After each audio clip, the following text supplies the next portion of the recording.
Today's Monday, March 24th, 2014. This is a regular board meeting of Park Ridge-Niles District 64. And we'll open by taking roll call. Dan Collins. Dan? He'll be joining Dathan us. Turner. Here. Scott Zimmerman. Here. Anthony Borelli. Here. John Heidi. Here. Vicki Lee. Here. Terry Cameron. Here. We have several lengthy discussions tonight, but prior to going into a regular board meeting, we're going to have a closed session. And this is somewhat lengthy in itself. Collective negotiating matters between the district and its employees or their representatives or deliberations concerning salary schedules for one or more classes of employees. 5 Illinois compiled statutes 122C2, placement of individual students, special education programs, and other matters related to individual students. 5 Illinois compiled statutes 122C10, and appointment, employment, compensation, discipline, performance, or dismissal of specific employees of the district or legal counsel for the district, including hearing testimony on a complaint lodged against an employee or against legal counsel for the district to determine its validity. 5 Illinois compiled statutes 122C1. We'll need to have a roll call to go into closed. We need a motion and a second first. Well, So I gave you the moved. motion. Second is Scott. Thank you. And roll call. Dathan? Aye. Scott? Aye. Yes. Yes. Aye. Aye. Dan, are you there? Aye. Okay, great. Dan, you're there? It's a good story regardless of whether you believe in his belief. Dan? I'm back, yep. Okay, nice to see you, Dan. All right, we will reconvene our regular board meeting of District 64.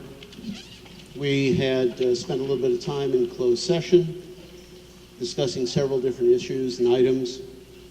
And we are now back for an introduction and a presentation from our staff from Lincoln Middle School. Thank you very much, Dr. Borelli. Thank you, members of the board, and thank everybody for coming to Lincoln tonight. To start off our proceedings this evening, I would like to introduce some of our 8th grade web leaders. Come on up, guys.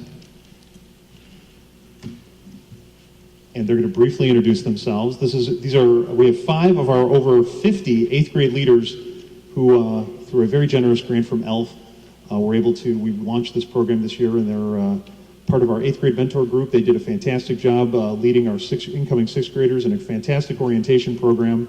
And I'm going to quickly let them introduce themselves before leading us in the pledge. And our leaders for this evening are Luke. Claire.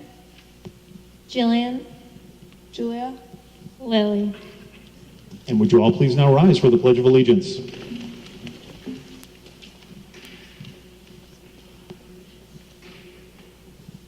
I pledge allegiance to the flag of the United States of America and to the republic for which it stands, one nation, under God, indivisible, with liberty and justice for all.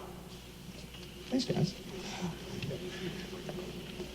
The web leaders, again, they play a major role in what we do at Lincoln in terms of social emotional learning, helping 6th graders be successful in our middle school program.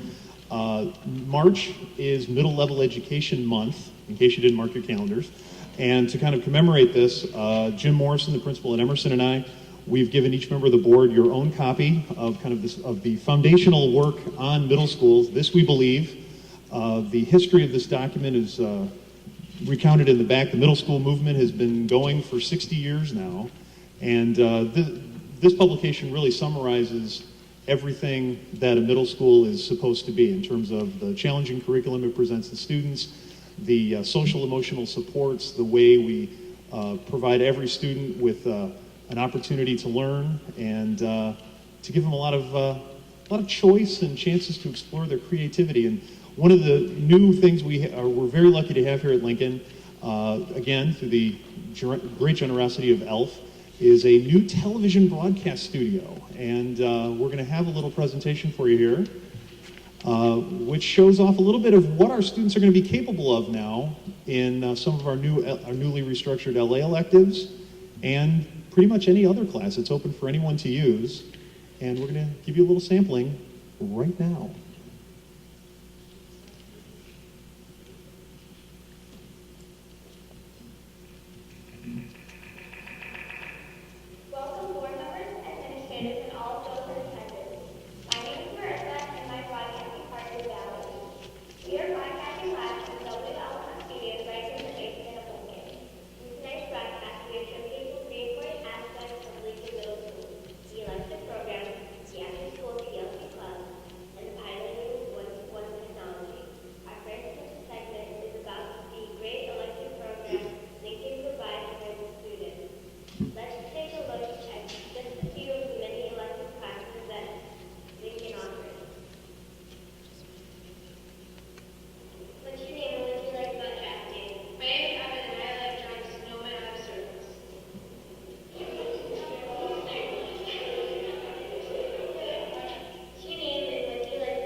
So just a quick piece about the broadcast there. That was all done in front of a green screen, and the voiceovers and all the editing equipment and everything, all done from a small little studio in the basement. We invite you all to get a chance to come and check it out. Our maintenance crew did a fantastic job building it from nothing, and it's a fantastic space. And we're really excited about the opportunities it's going to provide our kids, again, to show off what they can do, and to, with the new language arts electives, they're going to be working on this is the way they're going to be showing off their speaking skills, and along with a significant amount of research that they're going to be doing and putting these presentations together. So we're excited to see how it comes into play next year on all the classes. So again, we thank you all for being here, and if you have any questions at all related to our middle school programming or This We Believe, I speak for Mr. Morrison and myself. We'll talk to us anytime. We're happy to talk to you. So thank you. Thank you. This is a great example why the board reaches out and goes to different buildings on occasion, because we get to hear about these great initiatives that are being developed within our district and shared with all of us. That's a great initiative, and I'm proud of that. Thank you. Thank you very much. We always open our meetings with public comments. Normally, the public comments section is to make a statement on issues not directly on our agenda. Or tonight, I think we have a couple of comments on some technology issues, but I invite anybody to come up and provide us with public comments on non-agenda items, but in this instance, certainly we'll welcome any conversation. Are there any? I know there's some individuals. Yeah, come on up. Yeah.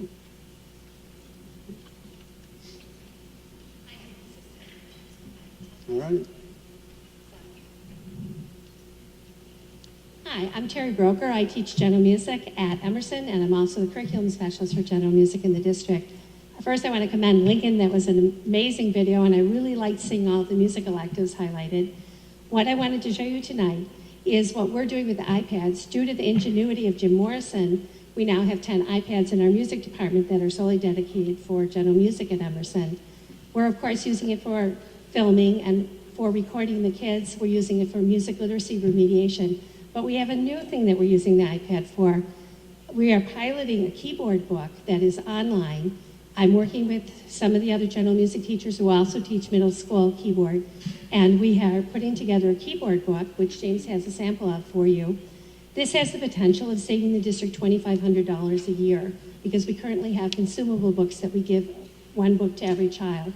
This book would be digital, and it's customized so that there are many levels in it. We can differentiate automatically without the students even being aware of it. There are multiple examples of each piece of music, and we brought an example of it for you tonight. You got it up there? Okay. The point of it is that we can provide very customized instruction at no cost other than the initial iPad. And if each student did have an iPad, they would automatically bring that to class. So here's an example.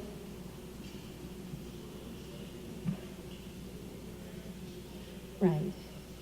So it isn't just a book with pen and pencil. The kids can actually touch on the symbols and see what they are. They can also manipulate them. The first song that is there is structured so that the first time through it's very simple. It's just the melody line. And then when they repeat it, there is a second where they're beginning to add some chording a little bit later in the book. This is done with many pieces so that they're constantly building on what they've already learned.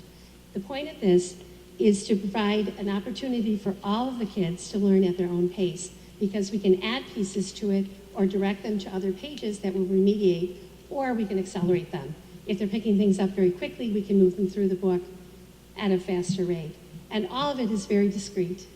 They wouldn't be aware of who was where in the structure of the learning.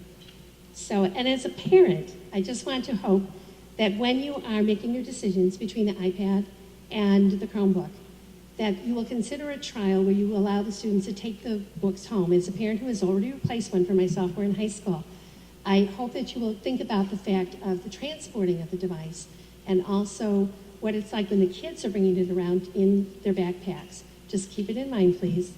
And again, this is what we're piloting at Emerson in the next year in our keyboard classes with the iPad. So thank you.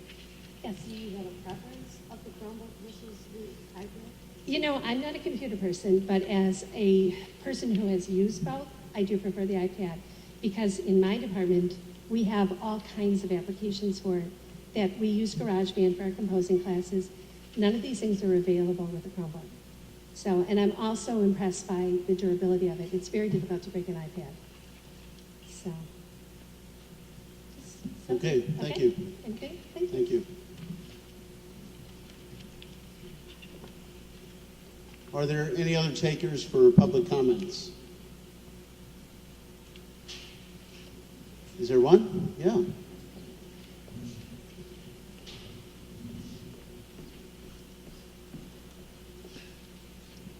Hi, good evening. I'm Sonia Dietzick, and I live at 125 Prairie. I have a student here at Lincoln still. I have a student at Maine South as a freshman. And I wanted to just throw a little bit out there about what I've been researching as a curriculum specialist for electronic portfolios in the art department. I was inspired in November by a presentation that was given at the Illinois Art Education Conference, and I went to visit Adlai Stevenson High School last week, where they are one-to-one with the iPads. I talked to their dance teacher who was doing a lot of videoing with the kids, and then they're doing written reflections and putting that all in Google Drive, where the parents can have access to the folders so that they can see the longitudinal growth of the students and their reflections on that. I really liked the fact that, and I've been working hard on this myself, I'm using Stick Around. It's an app by Morris Cook. It's similar, it's a little bit different than the Explain Everything app that they have. You can create puzzles, and I'm working hard to try to get an elementary version. What I like about the variety of different apps that I have, that I've been working with, is that they all upload to Drive, they can use Google Drive, that they are a little bit more creative and they're more able to handle imagery. Trying to find ways that the kids can record their voice and their opinions about their work, and also find ways that the teachers can gather data from the students' feedback, because in 15-16, where we're moving to different types of evaluation that show student growth, want to be able to draw on that. I guess I'm trying to say, I think that the tool that you use, I hope it's going to be creative enough to handle visual imagery and make it as important as it needs to be in today's society, because although we're incredibly text-driven still in education, I believe that what is visual really has to be combined with all of that, or it's just not going to be effective. And I know that like a Chromebook can be turned around and you can take a picture with it, but it's not like picking up the iPad and turning it upside down. You know, take a picture of your artwork, or getting on the floor and laying down, you know, in photography. I'm having the kids use the iPads as an introduction. We still do film photography, but everything that we do with the camera, it doesn't matter what the output is. It matters how the camera works and how light works. So the ease with which I can have students, you know, use that tool and then share with one another, because it's just big enough, right, to share in the classroom. I just wanted to talk about the fact that I really like that tool to be as open and creative as possible. From the standpoint of my son at Maine South, his Chromebook is currently needing repair, and he's not a kid who's hard on the Chromebook. So I worry about how long it's going to hold up. So thank you. Okay, thank you. Any further comments? Quick question. If we're here to talk about the one-to-one and your Century 21, should we wait until after that's Yes. discussed? Yes. Not hearing any further comments, we will move to the first agenda item, and that's decision on appeal number 2013-141 under board policy 2:260, uniform grievance policy. Joel, is there anything you need to say? Okay. We'll take a motion then. I move that the Board of Education of Community Consolidated School District 64, Park Ridge-Niles, Illinois, affirm the superintendent's decision on appeal 2013-14-1 under board policy 2:260, uniform grievance policy. Second. We'll take a vote starting with Vicki. Aye. Yes. Aye. Aye. Dan? Aye. Thank you. 7-0. The second item on our agenda, presentation of board goals, student learning number 2, 21st century learning plan. Terry, did you, oh, there you are. Hi.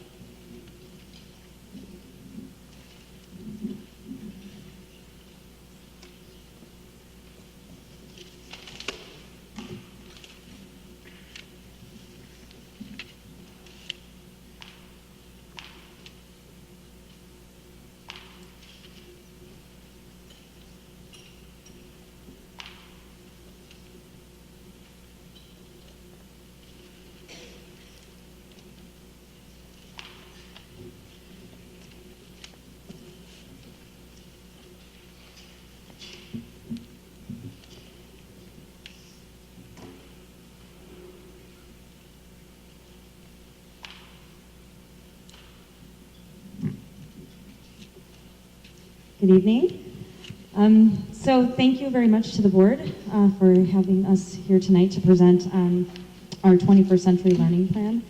Dr. Hinton is joining me as well, as this really is a comprehensive report regarding how we plan to address 21st century learning, not just one-to-one and not just devices, but really how are we looking at how we instruct students to prepare them for high school, college, and their careers. So just to give a little bit of background, earlier this year, the board developed their consensus goals, and as part of that, they were committed to approving a plan that articulates a 21st century learning approach. And in that, as part of that plan, having a one-to-one model and looking at some various things. So the report being presented tonight is really designed to address this board consensus goal. But as background, it really didn't start this year. This is my 4th year in District 64, and this, I believe, is the culmination of the entire 4 years that I have been here. The first year I started in 2010 was the first year of our strategic plan. And during that time, we formed our technology implementation committee. We really tried to focus on technology for learning, building capacity in teachers. And in the spring of 2011, we presented a plan to pilot instructional technology coaches to really focus on the professional development aspect of supporting the use of technology to enhance learning. And based on the pilot, we spent an entire year in 11-12 piloting in 3 of our buildings instructional technology coaching. And during that year, we collected data, we did surveys, we did observations, we led focus groups, we collected a lot of information to really see, was this an effective method for providing professional development to our teachers? And the results that we found were absolutely yes. This is a really great way to actually transform the way teachers are teaching in the classroom. And the big difference is that you have someone there to support you during the day. You have someone to support you when you're actually trying to implement something different in the classroom.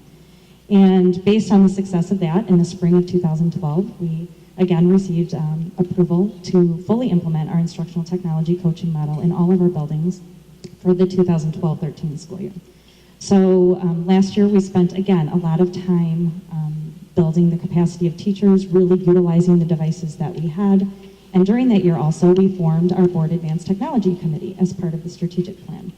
And during that, the work of that committee is when we really tried to look out into our educational community and see what are best practices.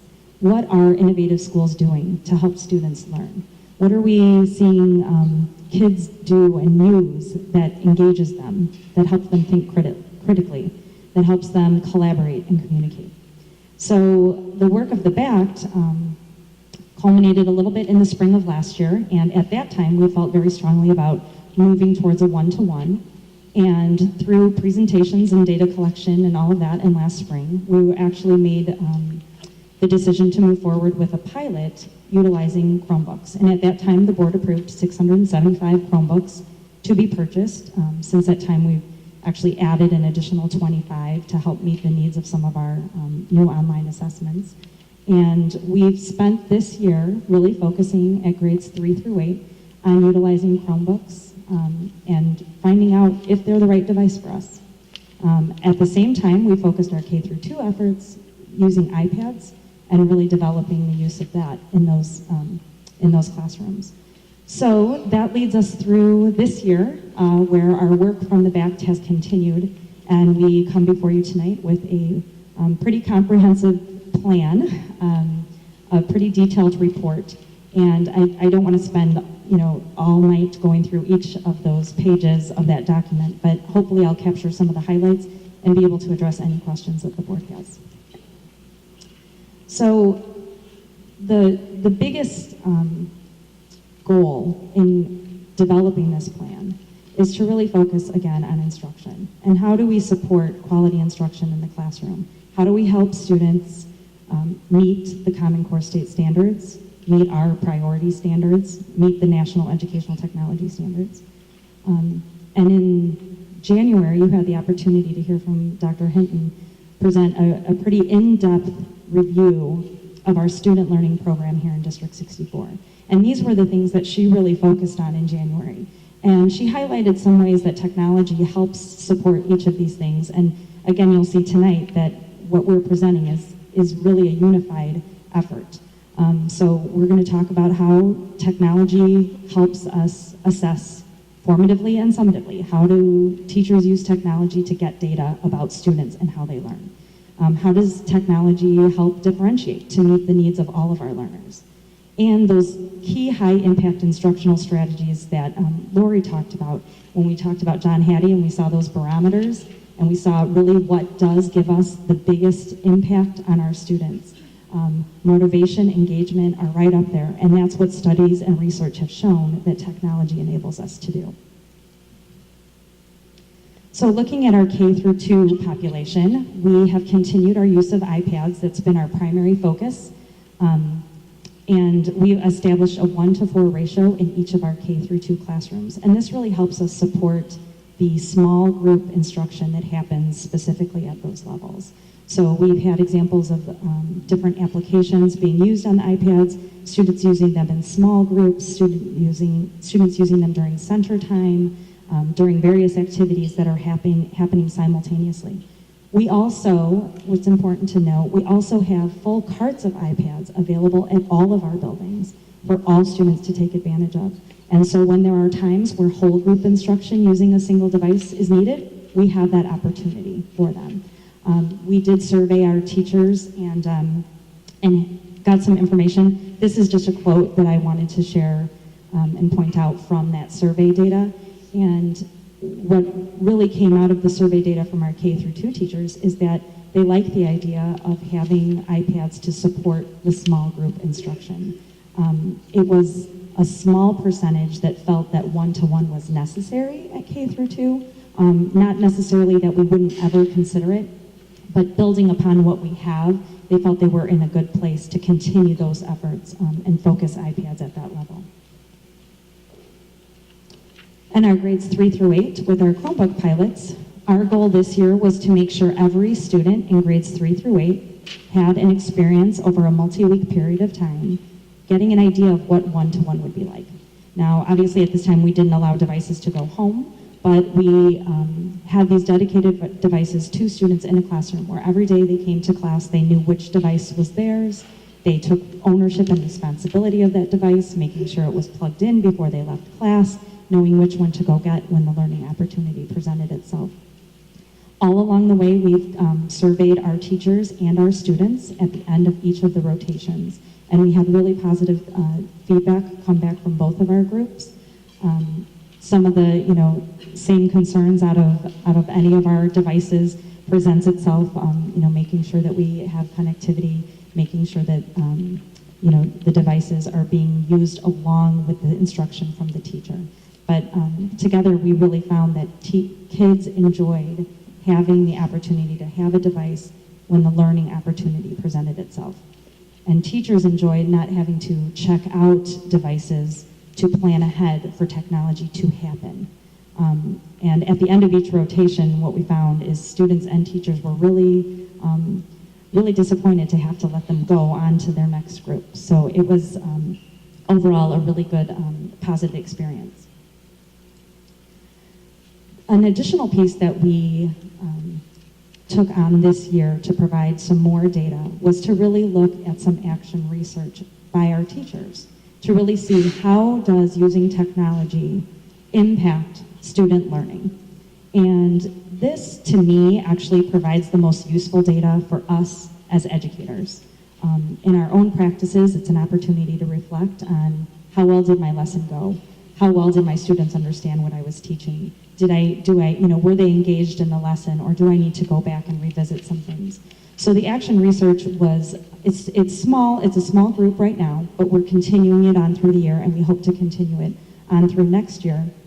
And what we asked teachers to do on a voluntary basis was say, where do you have some learning experiences where technology would really enhance that lesson? And after teaching that lesson, can you and your students reflect how that lesson went? How was that learning experience? So there might have been a particular unit of study that teachers have done every year for many, many years, and now they're doing it a little bit differently through the use of technology. And the 4 areas that they looked at for their research was, how does that lesson utilizing technology impact the levels of student engagement and also their ownership of their learning? How did it impact students' ability to think critically? How did it impact the ability for teachers to differentiate and meet the needs of each individual learner? And then how did it impact their actual mastery of the standard or the learning target that they were trying to achieve? So we worked with our curriculum team, and we developed some rubrics, and we gave all the students the surveys, we gave all the teachers the surveys, and they were actually able to rate their own learning.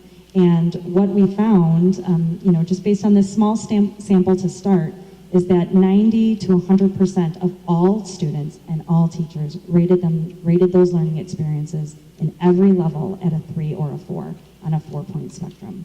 So what that showed us is that it did make a difference, that it was in these 4 target areas impacting the way students were learning. And we even asked some teachers to look at how did it compare to what you did last year versus how you did it this year.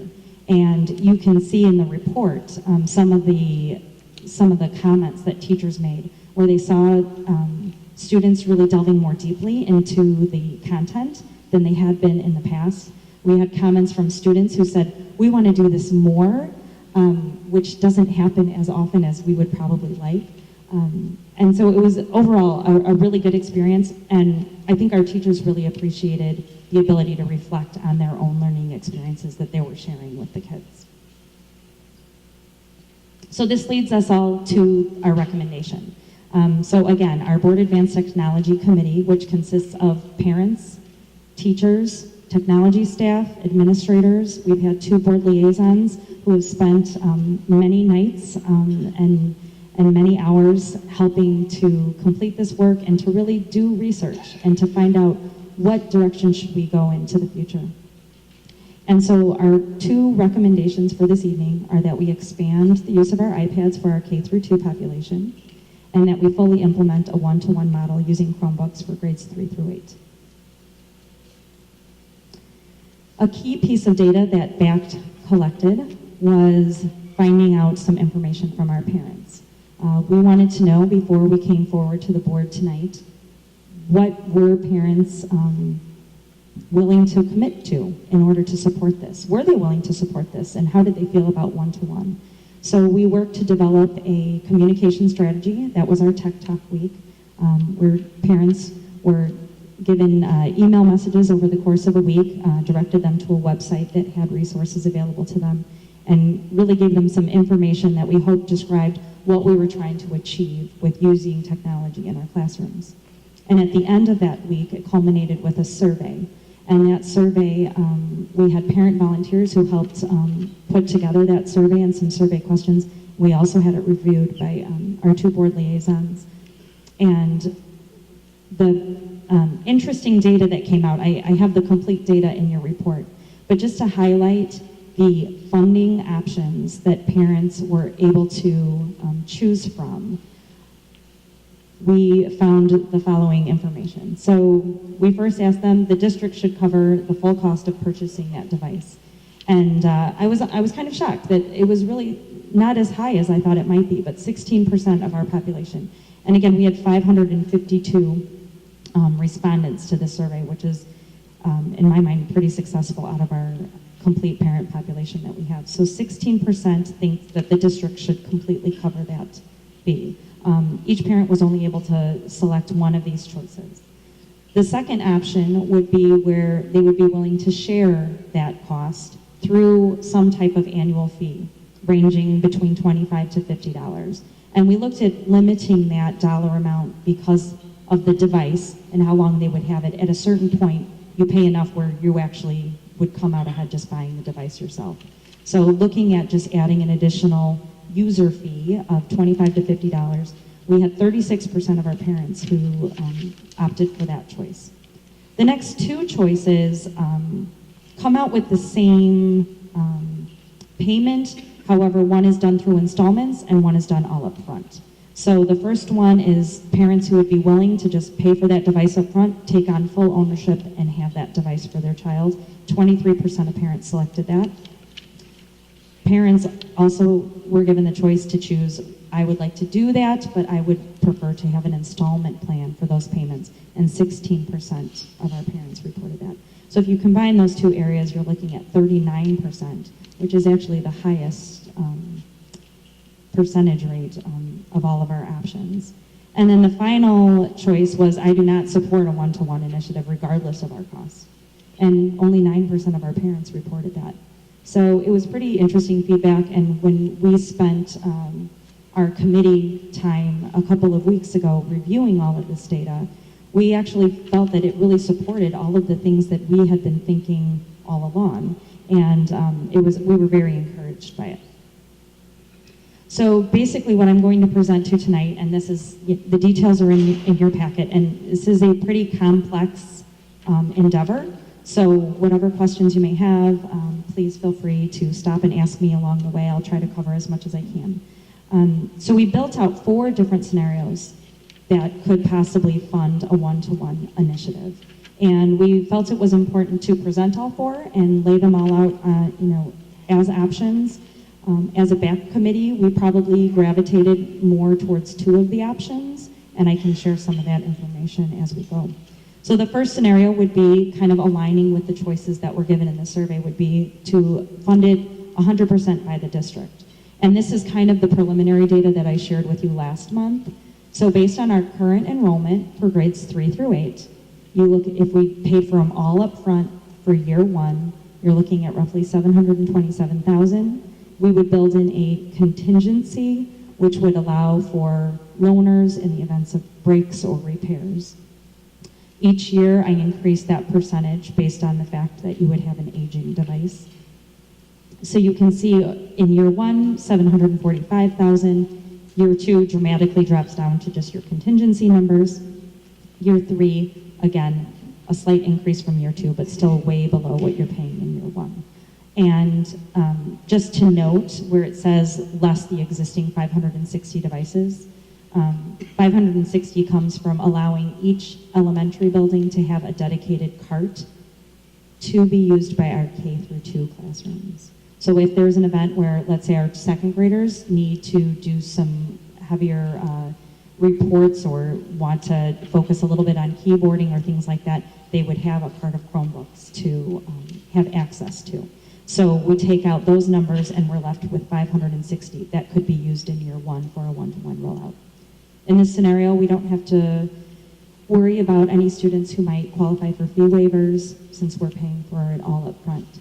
The difference here is that the district maintains ownership of these devices, and they would be part of our refresh cycle, just like our MacBooks and our iMacs and our iPads and all our other devices that we currently have, which would mean if we did want to have students bring them home, we felt strongly that there should be a third-party insurance option for parents to take so that they could allow their child to bring that device home and have coverage. In scenario 2, yes? Before you go on to Sure. scenario 2, are there any questions from the board on scenario 1? I have one, just a quick one. The contingency. I suspect that whatever device, the devices, regardless of of what goes on here, you're going to need a contingency number for anything, right? And in your calculation, 2%.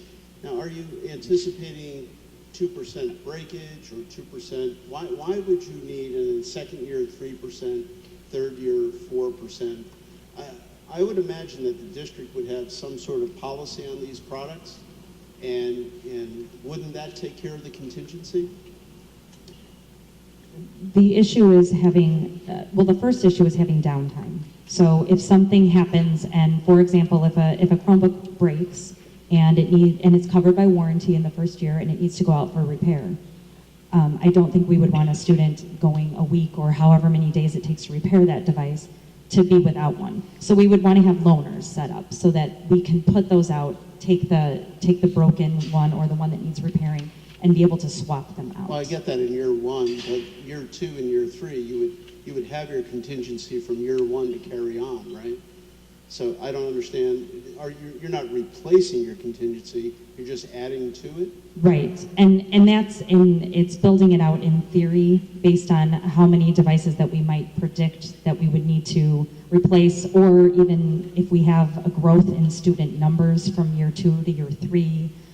It's just building out, in theory, what we might project needing. So maximum projections then? Right. Okay, all right. Worst case scenario. Yeah.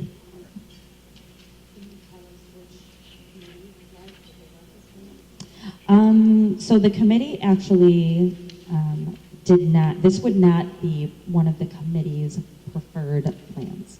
And again, I think the committee really strongly supported the data from the survey. I think they were really committed to supporting what parents reported. So scenario 2 comes back with the district funding and owning the machines, but parents being charged an annual fee. So if we build this out over 3 years, again, costs look pretty much the same as they would in the original one. However, you are generating revenue on an annual basis.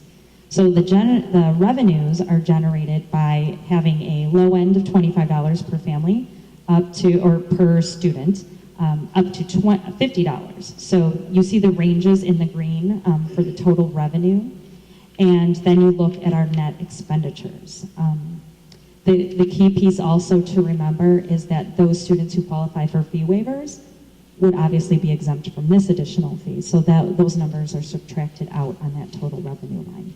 So you can see in the first year, our output is much greater than any other year. But then in year 2 costs, we actually would be generating more revenue than we are expending.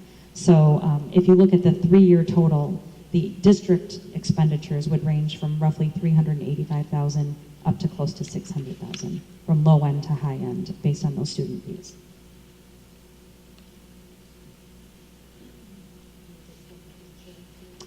And in this case, parents would still need that insurance if they wanted to be able to take that device home. So that's a critical piece to keep in mind also. I would say that the committee thought this, I'm trying to think through the 4 scenarios, that this was probably one of the top 2 in looking at this. So in scenario 3, we have 100% parent funded. And in this case, obviously the district incurs, they do not incur any costs for those parents who are paying for their own device. Parents do not have to pay for the insurance unless they wanted to, because they would have full ownership of that device. We would still build in a contingency of loaners and increases, and then you can see our fee waivers. Again, those are based on this year's numbers, so we want to make sure that we account for those every year as we move forward, as those numbers fluctuate. So the district costs would be that bottom line. Still providing, loaners for students that come to school and maybe, their device is out for repair or things like that we would have some on hand to be able to do that.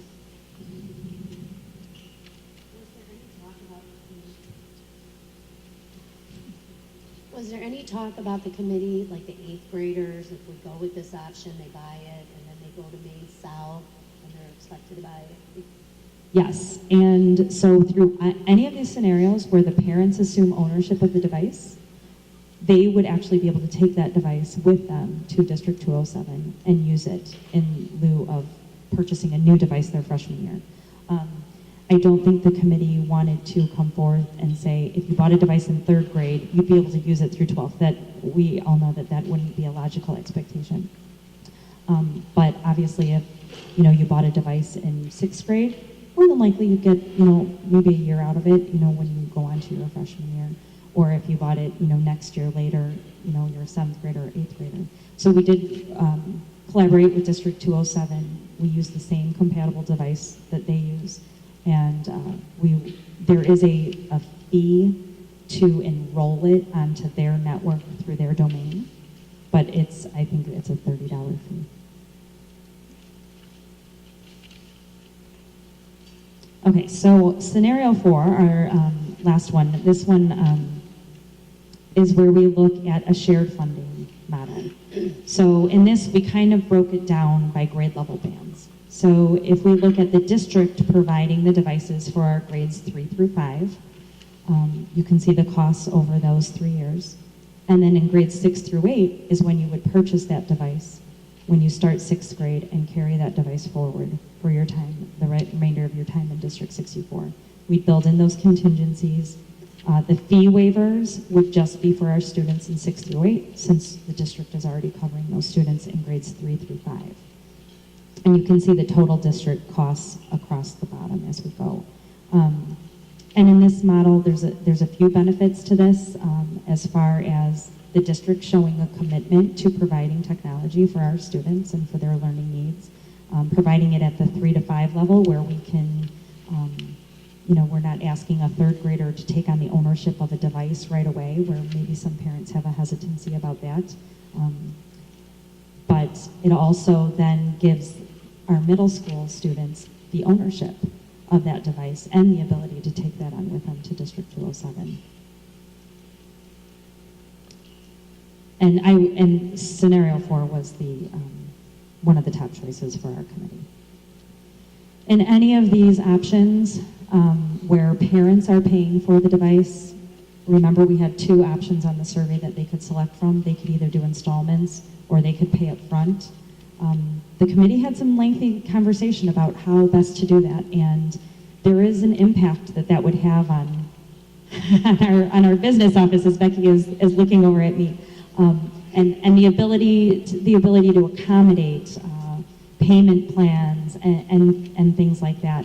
But when we started talking about families that have multiple children in grades 3 through 8, and how does that impact them?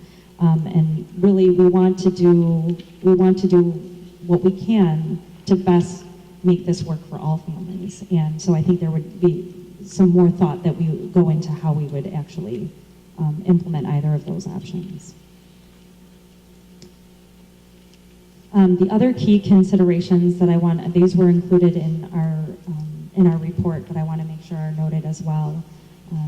Right now, based on our preliminary budget for next year, this is assuming that we are moving forward with a 1-to-1 plan. That actually decreases the number of devices that I would need to refresh at each of our buildings. So we have roughly $130,000 less budgeted for next year than we did this year. So there is some funding that could be allocated towards that. If we do not go forward with a 1-to-1 plan, that $130,000 will be used to buy additional devices to support our refresh cycle and to support the needs of our buildings. Our park testing requirements, we actually just completed our first day of field testing for the park assessment, and huge congratulations to our tech staff who did an amazing job supporting them, to our teachers who are being part of this field test. And we used our labs in some cases, we used MacBooks in some cases, and we used Chromebooks in a lot of cases. And actually the data that came back from our technologists who were there during these tests, our Chromebooks actually performed very well during the park field test. So that was great. That was great news to hear. Additionally, District 207 has actually started reaching out to districts across the northern Illinois area to find out which districts are interested in purchasing Chromebooks for next year, those that might be in one-to-one situations or otherwise, and collected data from all of these various districts to say, if you were going to buy Chromebooks, approximately how many would you need? And when we all submitted our numbers, it came out to be close to 35,000. So District 207 is actually working with several vendors to try to leverage that number to increase our buying power. And so we're going to kind of have a shootout amongst our vendors to come in, showcase the devices, offer their best prices, and get some competitive pricing on these devices when we have that type of leverage based on our numbers. One other key piece that I want to make note of is our instructional management software called Hapara. We spoke about it last year, and it is a software program that our teachers, that the teachers in 207 are also using. We implemented it this year, later towards the end of winter, and it basically allows teachers to interact with Google Apps for Education. So it enables them to help manage the folders and documents that our students are working in through their own drives. And what's really nice is that it has that remote control feature, so teachers can monitor and push out information to their students through their folders or through their screens. But it also really has a higher purpose where it can actually help you differentiate and work and flexibly group students and push out varying assignments to students without them even knowing. And so it's a really powerful tool that we've just begun using this year and that we have budgeted to continue using next year. And it works seamlessly with Chromebooks. And another consideration that parents brought up is, what if I already own a Chromebook? Can't I use my own? And so we felt that it was important that if you had a Chromebook that met the criteria and that would be compatible with what we are using, we felt that it would be important to work with those parents to allow those devices to be part of their educational experience. And then obviously that last note there, again, we talked about before, how would we really process payments and how would we handle that capacity internally to meet everyone's needs. And with that, I want to say thank you again to all of those members of our BACT committee. They've done a tremendous job volunteering their time and their energies and their enthusiasm in support of this work. And so great appreciation to all of them in helping build this. And with that, I would welcome any questions. Thank you, Terry. This is a process that's been many years in development. Quite a bit of work has gone into this, I realize that, but there's still quite a few questions. Would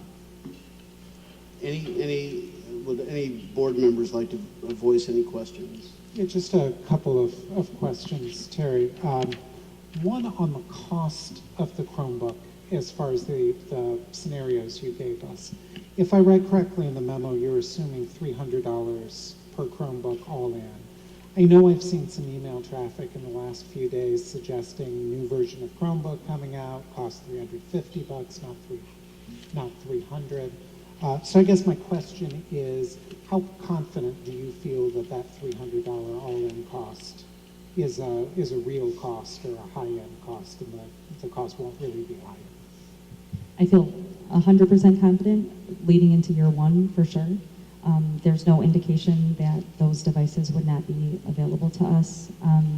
It's just as with any device that comes out with their newer version, what we often see is a reduced cost in the original version. We saw that with our iPads. There's iPad Airs, the new iPad 4 is coming out at a another price point, and we don't have to opt to buy those higher end devices. We can stick with the device that's currently available to us. But I feel very confident. I've been reassured again by this consortium and our vendors that the model that we have been using at that price point is still available. And I guess my other question, Terry, is as far as the park test goes, you mentioned that you've used Chromebooks, you've used Mac laptops for the park test. Can one use an iPad for the park test if one does not buy an external keyboard for it? No. Thank you. Further questions? Could I ask a question? What option District 207 opted, or maybe it was a hybrid of all four of those, I don't know, but what option did they land on in their initial entree into Chromebook? They operate a little bit differently, and they worked it's 100% district or parent funded through their textbook purchase program. So the incentive for parents is that as more digital textbooks are available, it will offset costs of the device. That was more their motivation to Yeah, I understand that. to charge it. But regardless, they did go with 100%. They went with 100% parent funded, funded. correct. Okay. And did they offer any financial assistance with that? I believe that they offered, for those parents who needed financial assistance, they worked on a case-by-case basis with families. Okay. Yeah, I guess I mean, just as one board member and already with the issues that we have in collection of student fees, I would find it difficult to sort of think about a financing option on the district for Chromebooks. But that's just one board member's opinion. How long has or have the districts who have been using a one-to-one initiative for the longest, how long have they been using them? One-to-ones in general, Yeah. probably the earliest adopters over a decade. And You had entire states adopting one-to-one. Well- Maine adopted one-to-one over 5 years ago. Okay. And are there longitudinal studies that suggest that districts or states that use one-to-one model compared to 1-to-2, would it be, 1-to-3, or no technology, have better outcomes on SATs, ACTs, college entrance, overall educational goals? That's something that's really important to me. Do those data exist? There are longitudinal studies that demonstrate that having access to camps, access to technology in general, and the impact that that has on student learning, which does translate out then to performance results. But then more specifically in one-to-one models. And the studies that have come out, for example, the state of Texas did a longitudinal study on one-to-one. And in looking at that, they found preliminary results demonstrating higher engagement in their learning, higher ownership of their own learning as observed and reported by students. There are incremental differences based on performance. However, they are not, I don't think there are statistically significant data points at this point that show that because of one-to-one, we saw this increase in test scores. I think that it's more about how you teach versus the device, because there's one-to-ones that have failed, that aren't executed well. And to compare those to a one-to-one that is really executed well, I feel would be apples and oranges.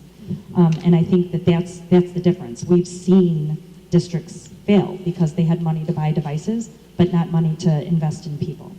And it's those people that we've invested in that have built the capacity to make this a really lasting, impactful change. I appreciate that. I guess I'm slow to come on board with a one-to-one initiative. I know we need more, and I'm on board with that, and I appreciate the increase in engagement and ownership. I think those are laudable goals, and I think those are really good educational goals. I still feel like if we increase some of those things, and the children and parents seem to want these devices, and they seem to want the one-to-one initiative, and I recognize that. But I still feel if we're not asking the biggest question of all, will these devices wind up helping our children be better readers, better writers, better mathematicians, better scientists by the time they're out of 12th grade, I think we're wasting our time. So I think I want to see those hard data. I want to be sure that in the end, these are really going to make a hard impact in these children's lives for their education in college and beyond. If you have those data, I want to see them. I would offer an analogy, and I can definitely pull all the data that I've read and the research, and I can definitely share that with you. I'd be happy to. But for example, how much does a textbook cost? Okay, $70 for a textbook. And you have how many textbooks per class? 4 or 5 textbooks, roughly? Per student. Where's the longitudinal study that shows me that that particular textbook delivered higher achievement results than textbook B over here? Or access to ancillary resources, not a textbook. I think that's the level that I want to look at. I'm not looking at one-to-one as a change in what we're doing, a change in our philosophy of how we teach or what we offer to kids or our expectations. I see one-to-one as providing equitable access when learning needs to take place. And it's limitless in comparison to a $70 textbook. And I think that when you put that tool in the hands of students and you put it in the hands of teachers who have the capacity, I think you get way more value than $300. But I would be happy to provide some more hard data if you would like that. Thank you. Terry, I've got 2 thoughts, 2 questions. One, about a year ago, you made mention of a recommendation of a rollout of a one-to-one initiative over a 2-year span, a 1-year span, a 2-year span. I think there was even talk about a 3-year span. What was it, what factors went into the decision process that made the recommendation of it all coming out in 1 year? If you recall, last year we presented the option to do the preferred option from the committee was a 2-year rollout. And that 2-year rollout would have been, this year would have been year 1, next year, year 2, providing all students in 3 through 8 with a device by the end of next year. That would align itself with the full implementation of our park assessments. It would align itself with the number of devices that we need really to implement our online assessments and support our curriculum. And so that coupled with the fact that we have now had every student in grades 3 through 8 pilot this for a full year, that if the board chooses to look at a delayed rollout, we could look at that. But the recommendation from the committee is that we have our students prepared for the start of next year with the tools that they need. Just as a hypothetical, and thank you for that clarification, but as a hypothetical, assuming that, let's say, since we have 6 grades we're talking about, if 3 of those grades were populated with devices, you could still, the other 3 grades could still function with park and map assessment. Obviously, you'd have to cannibalize them for a short period of time from the other group, but you would have enough devices so that everybody could formally take their tests. Could they not? I think when we look at the amount of time that it takes to administer our map assessments and our park assessments, and the amount of time it takes that device out of learning, it's significant. It's across multiple weeks over the entire year, and it really does impact your availability. For example, at Emerson, when they go to map test, they use every device in their building, and for over a 2 to 3 week window. So for 2 to 3 weeks, you don't have those devices available. And for park, it's even more significant as far as having those devices secured and ready and dedicated for a high stakes test. It limits what you can do with that device outside of that, during that test window as well. Taking that into account, if you have a one-to-one rollout and you do it all in 1 year, and you still need to sequester the devices in preparation for the testing, They still don't have the devices, right? No, they would be test on their own device. When they're testing, and when they're not testing, that device is theirs for learning. And that's a strong rationale. Okay. The second half of what I was getting at is, if there is a one-to-one rollout across the board as it is, we've made mention, I've made mention, certainly you have made mention of support, staff support. Critical, no question, staff support's essential. When you have such a broad rollout, what resources do you envision that would provide support? And I specifically go to a report that you gave on November 18th, 2013.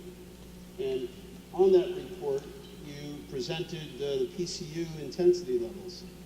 Of course, you recall that. There was a 0 to 7 listing, and we, according to your report, we averaged 5 district-wide.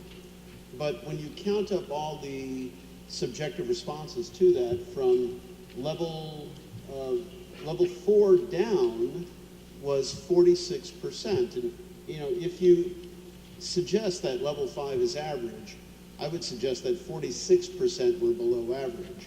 And if there's a 100% rollout, how do we support those folks to accurately and efficiently utilize the devices rather than the devices being non-utilized because of the ability of the staff to get up to speed to utilize them? To me, that's a critical component when so many people are kind of, 46% are kind of thrown into the lake and expect them to swim.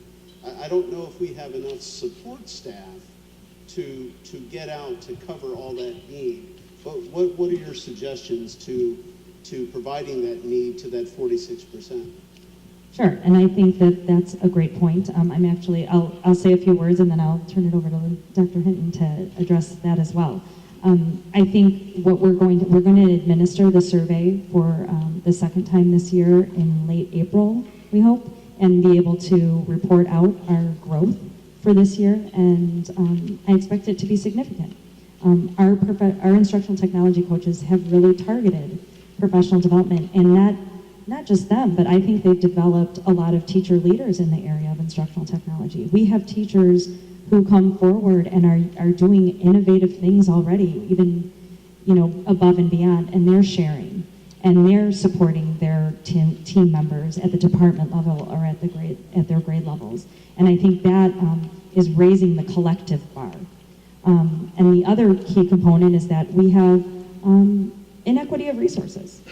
If you want to use the technology, it's there. And if you don't, you don't have to. Implementing one-to-one changes that entire scenario. It's there. It's in the hands of your students. And it will change whether we're kind of ready for it or not. And that's what we've taken this year to really be ready and to say, this is what it looks like in your classroom. This is what a Chromebook can do. This is what one-to-one learning looks like. How can we support you? What are more things that you need? And part of the piece that we're working on and with our coaches and the curriculum team is to say, based on this pilot, you've now had an extended period of time over the year to be one-to-one. What are the must-knows and be able to do? If every teacher had to start one-to-one, August, whatever, what do you absolutely have to know and be able to do? And let's guide our professional development for the remainder of this year and over the summer to really target those. And then what's the second tier? I already know and I'm able to do this, but what's the second tier? Now how can I go to that next level? And let's target some professional development in those areas so that we can really cater to the individual needs of our teachers. And if we have the sooner we know the direction we're headed, the sooner we can lay those plans. The coaches are chomping at the bit to lay out a professional development plan for one-to-one. And they're ready for it. They're working with their teachers. We're collecting that information. They're observing and seeing what will it take to make it successful. And I think that if we're given the time, we can make it successful across 3 through 8. We have, and I guess I would be very hesitant to say that because of your particular grade level, you're less ready than another grade level. I would have a difficult time choosing which grade levels got it first.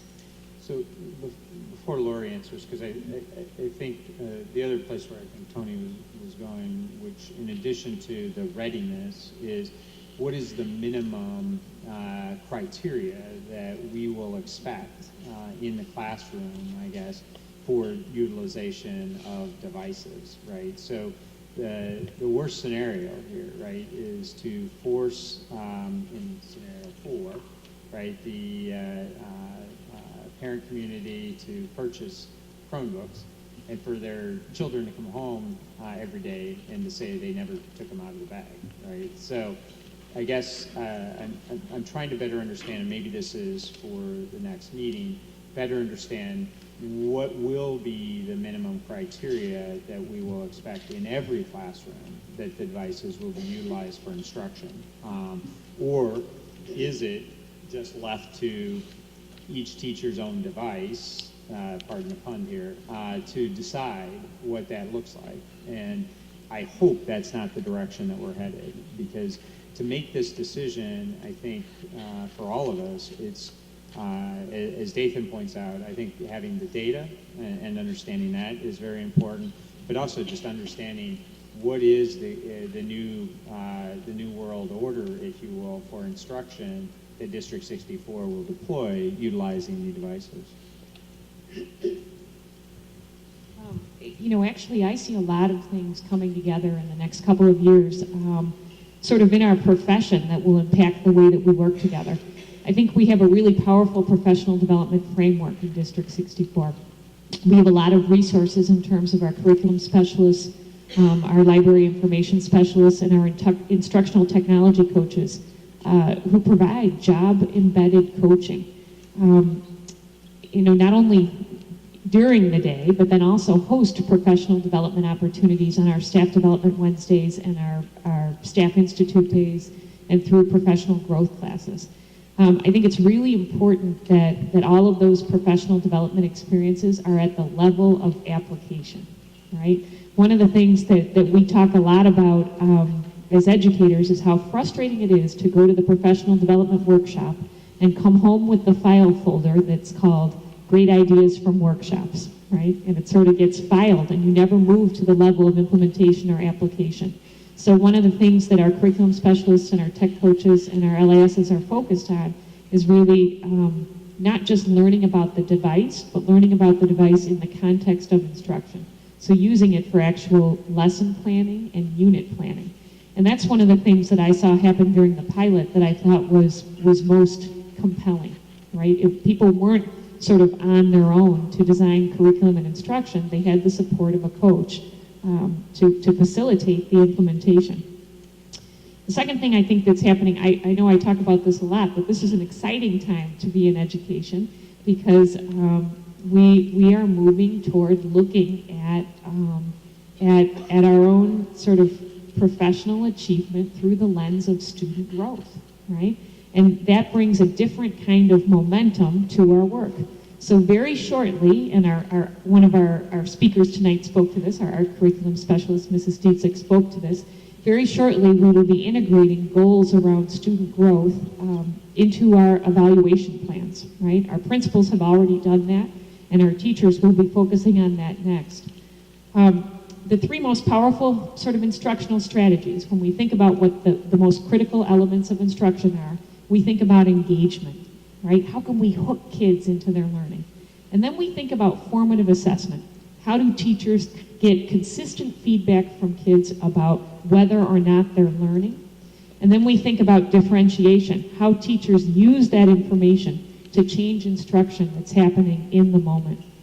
Consistently through our one-to-one pilots and through lots of the research that you see online related to technology, we see that technology facilitates those three instructional strategies. One of the things that I've been really excited about is to hear, well, even tonight, Mrs. Broker talked about being able to assign different things to students in class so that each student is met at his or her level of challenge. That's something that as a profession we have been focused on since the dawn of time, But technology enables us to do that in a way that's efficient and private, right, and engaging. So you can achieve, or you can learn at your level of challenge without having to give up your dignity, right? I think that the ease of implementing those 3 instructional strategies, coupled with the momentum of having to really focus on student growth, is going to be really compelling for people in terms of using the devices. So I certainly appreciate that, and it's compelling versus sort of some kind of central office sort of criteria, right, that is being met by each individual teacher in the classroom. And I think what I hear you saying is it's not the intent of central administration to push individual criteria to each of the grade levels and each of the teachers within those grade levels.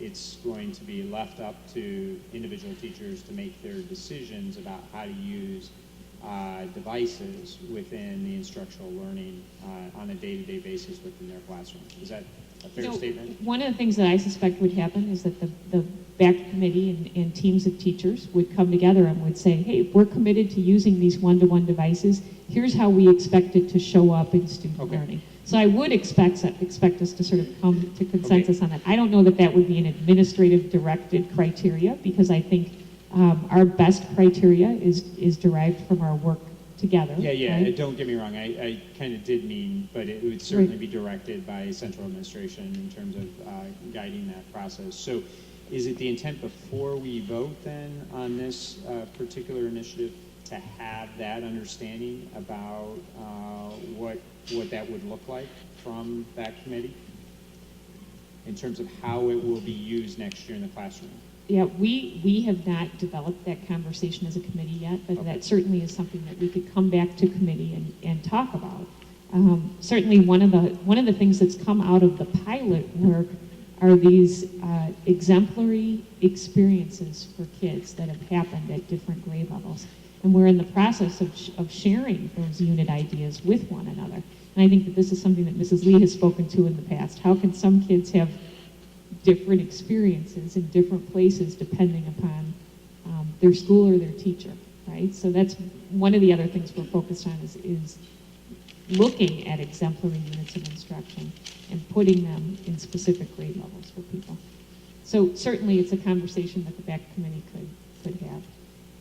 Yeah, I just think it's going to be important for the household that has 3 kids in grades 3 through 8 and having to spend, myself included, having to spend close to $1,000 more in student fees and having some level of understanding about what I should expect, because I do know, to Vicki's point, I do know there is a vastly different experience based on grade level now and based on teacher now, and some of it depends on who has access to devices and at timing, all of that. So, don't take this the wrong way, but I do know there's a very different kind of spectrum of what's happening right now in the classroom, and I just think it's our duty to sort of be able to be more specific about what will be the district's expectations, whether it's through the committee that's developing those criteria, or at least give them an outline of what that might look like as we're formulating and developing it, if we're not going to be able to do that by the time we vote on the initiative. Okay. And I think, too, just to add a point that, as I said, one of the things that the coaches are doing now is talking with those pilot teachers to say, in anticipation of this coming and being, here for you all year long, based on your pilot, what are the things that you would really expect that everyone should know and be able to do? And kind of use that as our baseline for starting some conversations about expectations. And the thing is that when they have them all year round, those expectations are going to grow. They're going to change and develop. We had groups of teachers that met last summer in anticipation of the pilot. And I expect that if I went back to that same group of teachers, they would have probably 10 more things that they would add on based on just their pilot experience. So I think it's going to be an evolution of how they utilize this tool and as they grow into it as well. If I may, Terry, I'm going to purposely try to put you in a difficult situation here to answer a question, so bear with me here, okay? I'm listening to this program, and I hear some of the goals that I hear being repeated of differentiation, enhanced engagement, and the ability to get data out more readily. Again, as Dathan said, because I share many of his concerns, laudable goals, and if they're free, no-brainer. If they're really cheap, no-brainer. But to me, this is a value proposition to some extent, right? Because I know they're valuable, and I also know it's really, really difficult to measure how any one thing affects a grade or a test score. And that may not be the end-all, be-all measure. If more children go to college, that might be a very good reason to do this. If children are just happier with their education, so they're happier people in life, that could be. And I know those are incredibly challenging to measure. And it's a bit of a chicken and an egg. But I'm trying to figure out 3 years from now, 5 years from now, how I can look back on my conscience and say, that was a good decision. How did I measure that in 3 to 5 years? And so what I'd like to say is, or ask you to do is, what would you say we should expect to look back on and say we can tell you that it was a success? And again, I'm not saying this is a contractual obligation, we're going to hold you to this, but are your expectations that we think standardized test scores are going to go up 2-3% over the next 3 to 5 years? We think in 8 years or 10 years, the level of kids coming out of Maine South, let's just say they go through the program, there's going to be a greater percentage of kids going to college. Or maybe there's some happiness study we're doing, and that's going to increase down the road. Whatever the case may be, what I'm trying to get at is, how would you, at some time period down the road that's reasonable, say, you can feel assured if it came out and looked something like this? I know that's a tough question, but it's really, at the end of the day, what we're trying to get at is, are we spending $100 per or $300 per kids on these things? Was it worth it? And that's what I'm trying to look back and say, it could be soft measures and hard measures, but what would the measures look like in your eyes? I can give an example. When I started here in District 64, we did not have an intranet. We did not have a space for teachers to collaborate amongst one another. We didn't have a space for students to do it. Individual teachers would use different applications such as Edmodo and things like that to bring that into their classroom experiences, but we didn't have a district-wide method for our students to engage and collaborate with one another and with their teachers. So 3 years ago now, we implemented Google Apps for Education. I can look back and say now 3 years later, our students are better prepared for high school. I've had conversations with the high school level to say, are our kids coming in better prepared for the work that you're having them to do? And they say, absolutely yes. They come in, we can say that about our 5th graders going up to 6th grade. They don't have to teach them how to log into their drives and how to access information and how to share a resource and how to collaborate online with their peers. That is one less thing that they have to do. That to me is a measure of success. So I think at minimum, our students are going to be better prepared for what they face immediately leaving District 64. I think in the long run, we are providing our students with real life skills that they need. And unfortunately, we have yet to have an assessment that measures those skills. We're not measured by 21st century standards. And perhaps with the PARC and with the Common Core, we will be able to measure kids' ability to manipulate online resources and analyze data in a virtual environment. Those are new standards. And hopefully, because we're now preparing them with the tools to have those learning experiences, when we have the measures to look back and actually measure those skills, we'll be able to say, yes, our kids are prepared. My bigger fear is if we say no, what disadvantage will our kids be at 3 years from now? We are all in our careers. We see how we use technology. We see it on a daily basis. We see kids who are using it for amazing creative things in their free time. They're becoming entrepreneurs and starting their own businesses at the age of 10. So here in Park Ridge, do we value those experiences and giving our kids those experiences? And do we think that 3 years from now, 5 years from now, 10 years from now, those are the experiences that are going to prepare our students.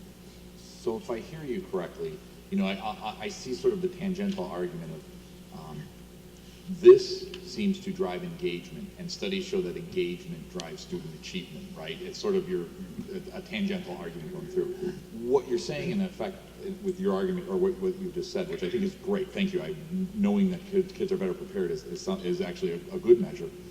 But what you're saying is it's almost, in your mind, a defensive posture, that if we don't do this, in the future, your argument is our kids will be behind the curve because others are starting to do it, and therefore our kids will have a greater gap to go forward with, is what you're saying. This is almost the new norm or the new standard, as opposed to this is necessarily going to raise test scores by X.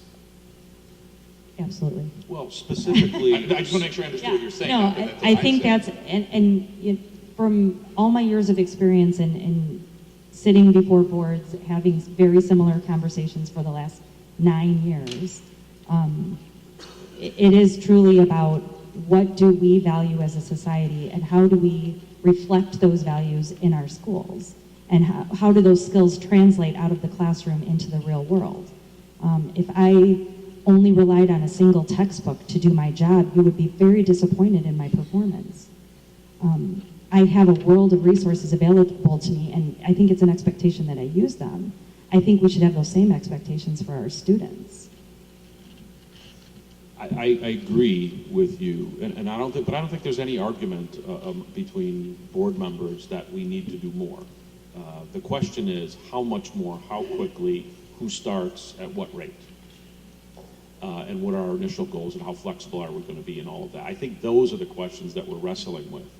So there's no question that we value having to learn these things. I guess the question that I'm still asking is, how do we know that a one-to-one initiative now, with all the grades 3 through 8 using Chromebooks, is the best option?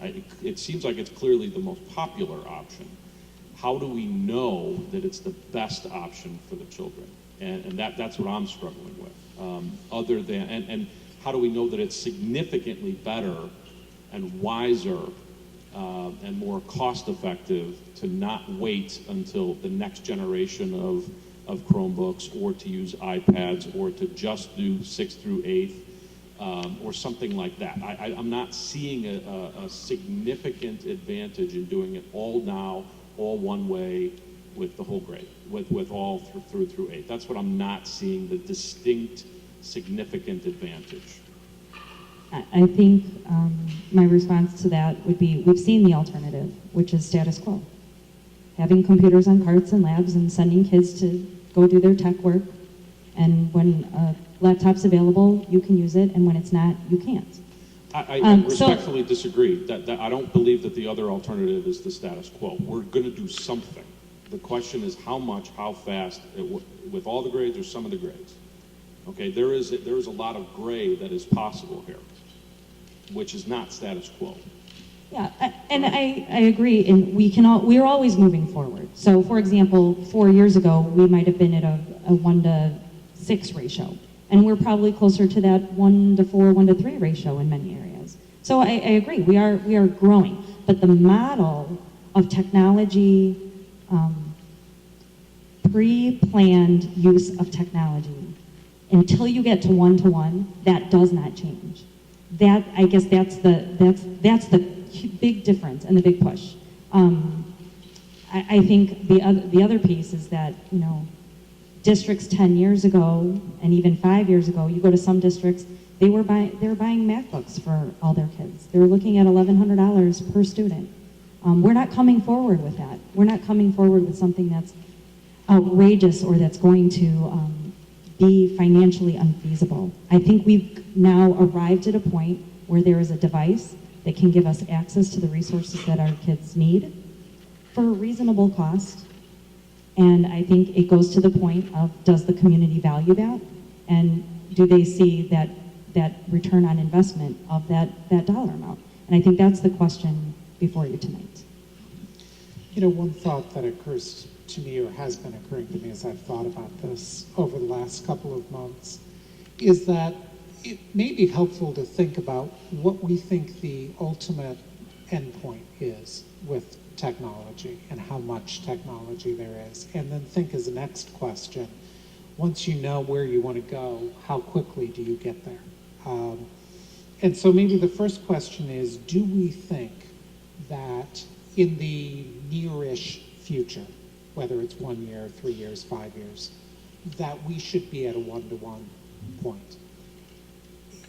And I'm kind of inclined to think that we should be. You know, that if I look out 10 years and I think, what are schools going to look like 10 years from now?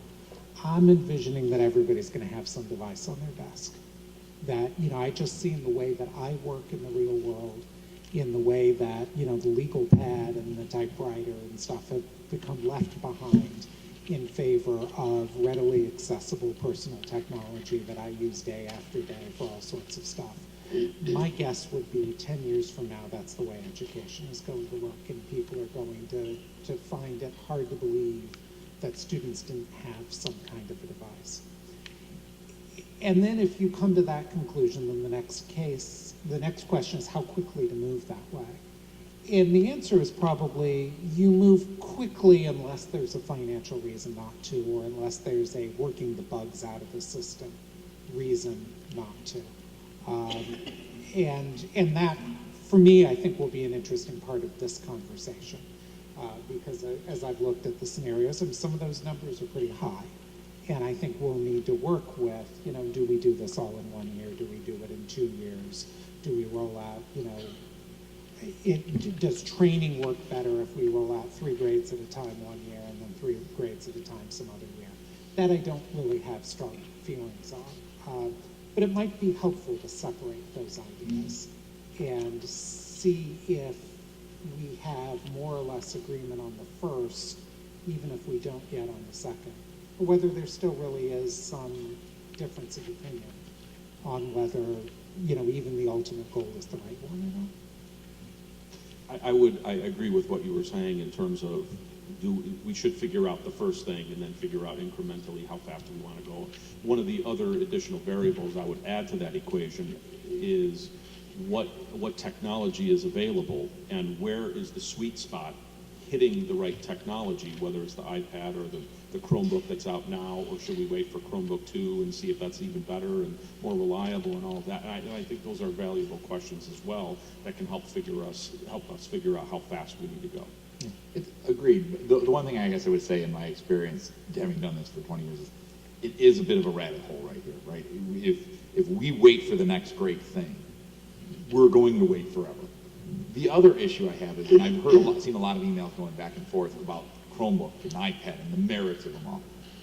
As someone who's gone through generation after generation of technology for my company and everything, the device almost doesn't matter to the main argument of what this is, which is, do we want to go to a one-to-one initiative? Because in 4 years, it won't be that device. Or maybe it's 6 years. Whatever that stretch of time is, it won't be that device. So pick the best device you have now, and then when it changes, we'll roll over to the next one when it occurs. If you're not willing to go down that road, I don't think this is for this district, this initiative, because you've got to be willing to say that I am, in a sense, buying something that has a shelf life that's expiring. It's probably less useful than when we started the presentation right now, right? Because something's been invented as we've gone along here. So I agree with you 100%. If there's something around the corner 3 months from now, I want to know about it, because we kind of got to make it. If the time horizon is beyond 6 to 12 months, I think it's just a never-ending rabbit hole we'd be going down. So I'd be really leery of holding off on that and saying maybe we just don't value one-to-one to the level that we would need to make it worthwhile in here. I think we got to come to grips with, we need to do it. Do we need to do it quickly? I think that device is going to change so rapidly. I'd hate to have us trip over that one. And I'd hate to have us have the entire debate be a religious debate about technology at this point. Because as I've seen it through the years of Macs and the PCs and this and that, it really is almost a Miller Lite, Bud Light argument at this point, right? Which one do you like more? Which one works better for you personally? Everyone's going to have a personal choice on this. Some do have strengths now, some have strengths later. But it's like if I bought the best table saw Consumer Report has now, and they say it's the DeWalt 3 months from now or 2 years from now, it might be the Bosch or it might be the next one.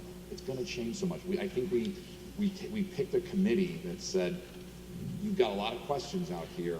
here's our best recommendation. You know what I mean? Because you had asked the question, how do we know this is the absolute best? And I guess, because I thought about that long and hard after you said it, and I said, we don't. And I don't know that we ever will know 100% it is the best. But I think you put together a group of people who said, take your best guess, and make your best professional opinion. And I think that's all we're going to get. I don't know if we'll ever get it, is my point on that one. But as far as the technology changing, I'd like to warn the board, be careful. It's going to change so fast that, you know, I don't want to say these things will be useless, but 5, 6, 7 years, and it's going to be, it might be Google Glass, it might be a watch we're talking about tomorrow. Who knows what it is? It might, you know, I just think we got to be careful about worrying and tripping over that one a little bit. That's my only one. Having gone through it so many times. Scott, I agree with you, and I think the germane topic tonight is to, as John said, we need to agree to the concept that we will ultimately be moving to a one-to-one. I, for one, am in that fold. John, you've already made that mention. So I'll ask around the table. I mean, are we all in the fold that this is where we want to be heading? Because that would be question number one. Question number two would be, how do we get there? And yeah, you're right. We can do the paralysis by analysis kind of method. That's not going to get us anywhere. And knowing that 4, 5, 6, 7 years from now, devices will change, yeah. But we still have the opportunity of flipping over the rocks and making sure that we uncover what we need to uncover, do due diligence, and select the most appropriate device for the here and now. Right. And then what happens down the road happens down the road. So just as an informal poll, I'd just like to see where we're heading on this. Vic, what are your feelings on the one-to-one initiative? I'm very in favor of everything Terry, Lorraine, and the committee has come with, and I really like 2 of the options, so I feel very strongly. Good. Terry? Yeah, I as well. I'm probably leaning more towards the option of parent-funded than district-funded. And I'm not even talking about picking one of these options now. I'm just the overall concept. Yep, the overall concept, without a doubt. Yep, one-to-one. Scott? I am a big fan of the one-to-one initiative from what I've learned so far. And I guess to throw in one question in the middle, because Dathan brought up, I think it's a really good one, is the timing of it. How fast do I want to get there? I guess I'm in the camp of we should probably start it soon. I'd like to make the best choice possible, but I think we should start it now. I think there's enough circumstantial evidence around how it can affect children, and I think there's enough of an argument towards this is how the world is going to work. You see it in colleges. There's not a single classroom now, and I've taken extra grad classes where people aren't typing away almost the entire class on whether it's notes or whatever. I mean, they're working that way. Classes are online. Stanford, the second best college in the world, is offering entire online degrees right now. This is the way the world's going, so I think we ought to run, not walk. But I do agree we want to make sure that we pick the most appropriate device by doing our due diligence, and I think we need to do a little work there as well. So. And Dathan, your opinion on the one-to-one? I have very mixed feelings about it. I am more in favor of it for older children than younger children. And so I would be inclined to be mostly in favor of it, or fairly strongly in favor of it for the middle school children. Not as in favor for the elementary children, for mostly child development reasons. But yeah, I'd say that's where I am right now. Okay. So Terry, Dan, forgot about you there, buddy. No problem, Tony. You know, I think we're general in consensus, and I'm there. You know, I kind of land where Jason said there, that I think it makes a lot of sense to have it with a lot of the older children. I think they're the ones who are going to utilize it, and we want utilizing it.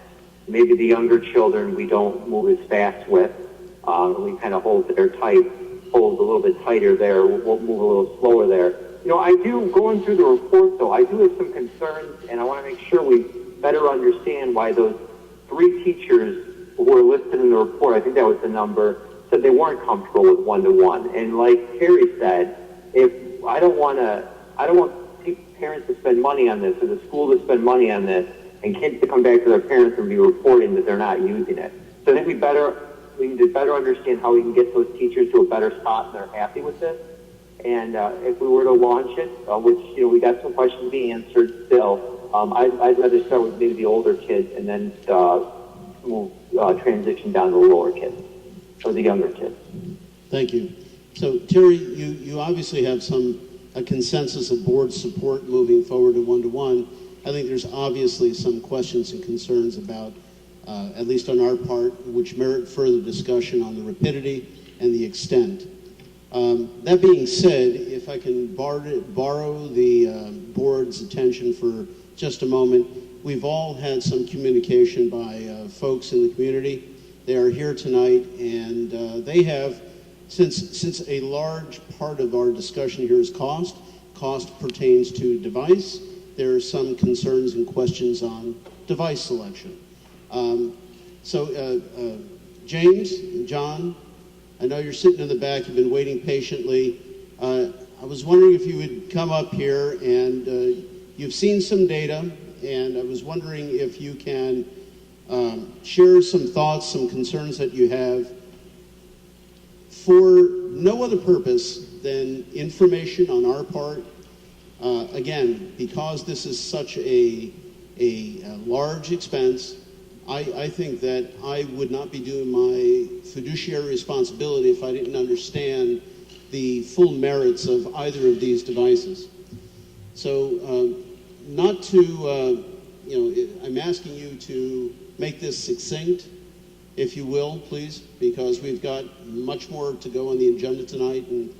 But please, if you have some comments, go right ahead. Great.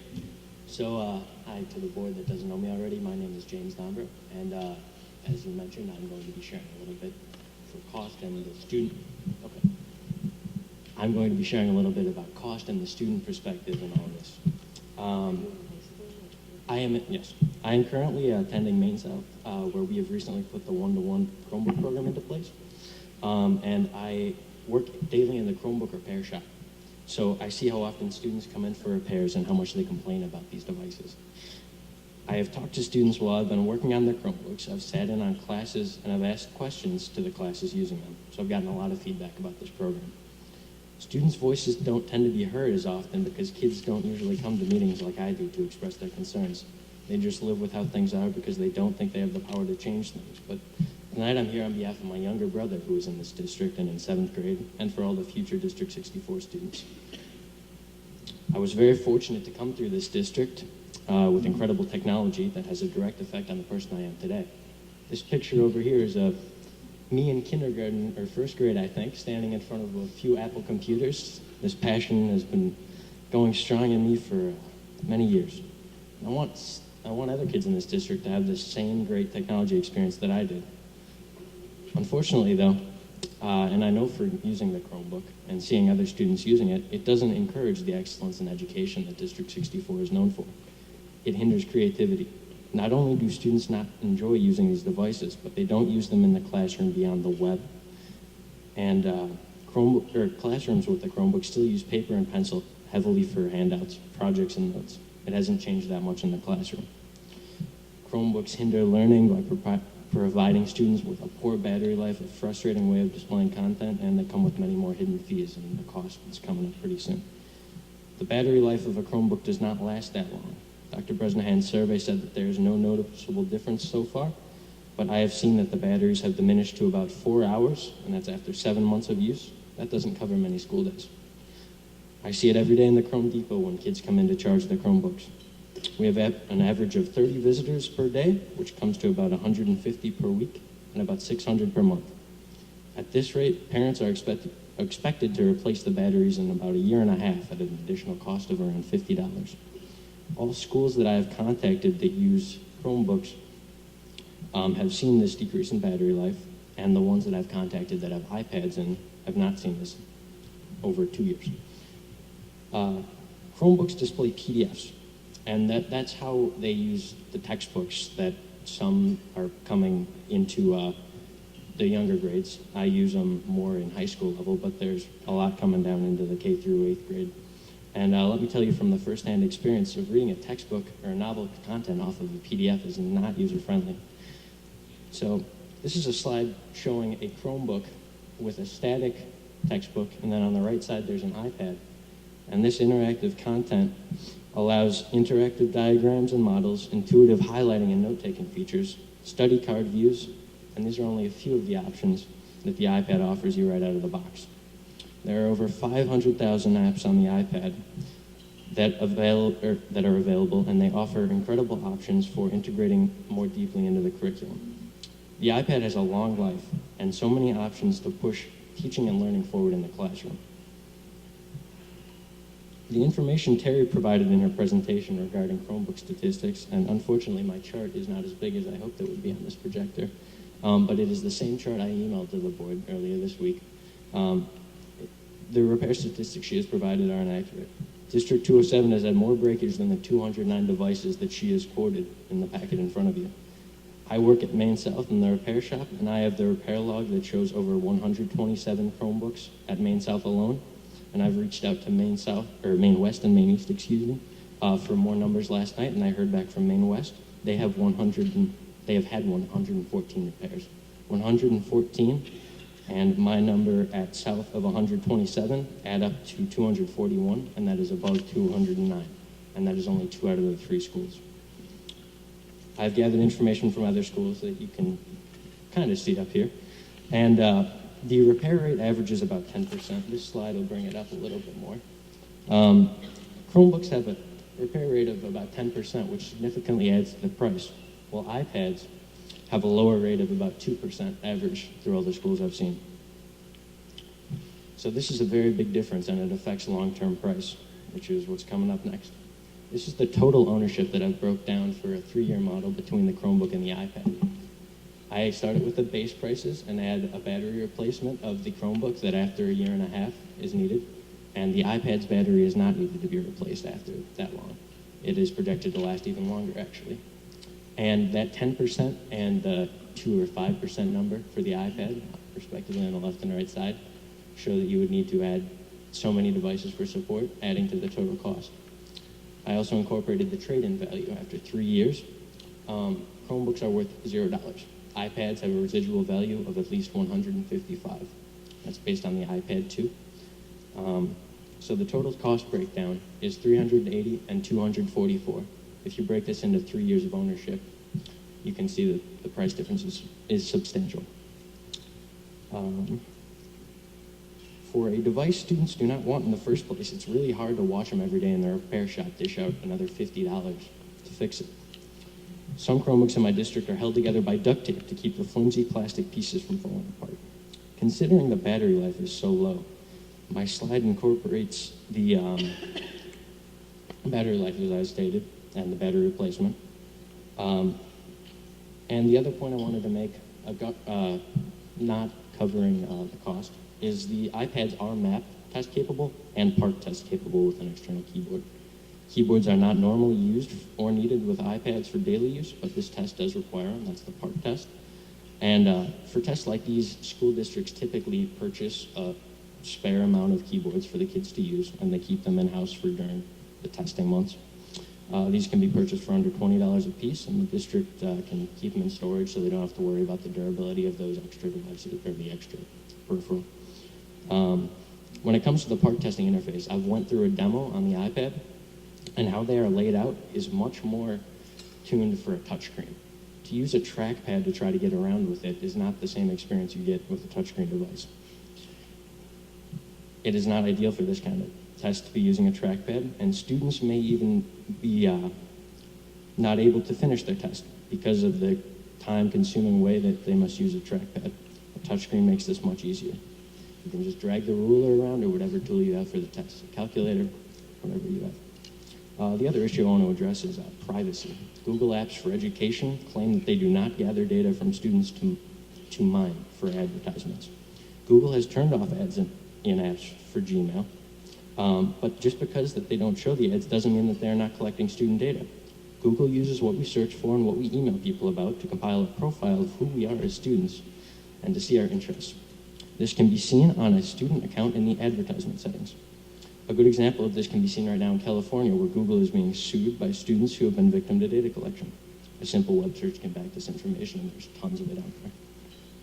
So I've covered some issues regarding the durability, the battery life, the content that's not that great to use, testing capabilities, privacy concerns, and total device cost that is higher than the iPad.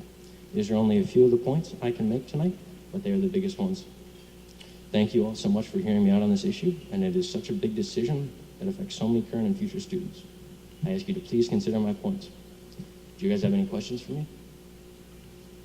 Well, I think a keyboard is definitely necessary. I mean, I see how many papers my sixth grader types, and so I think you have to add that into the cost, and I think each student would have to have one of those.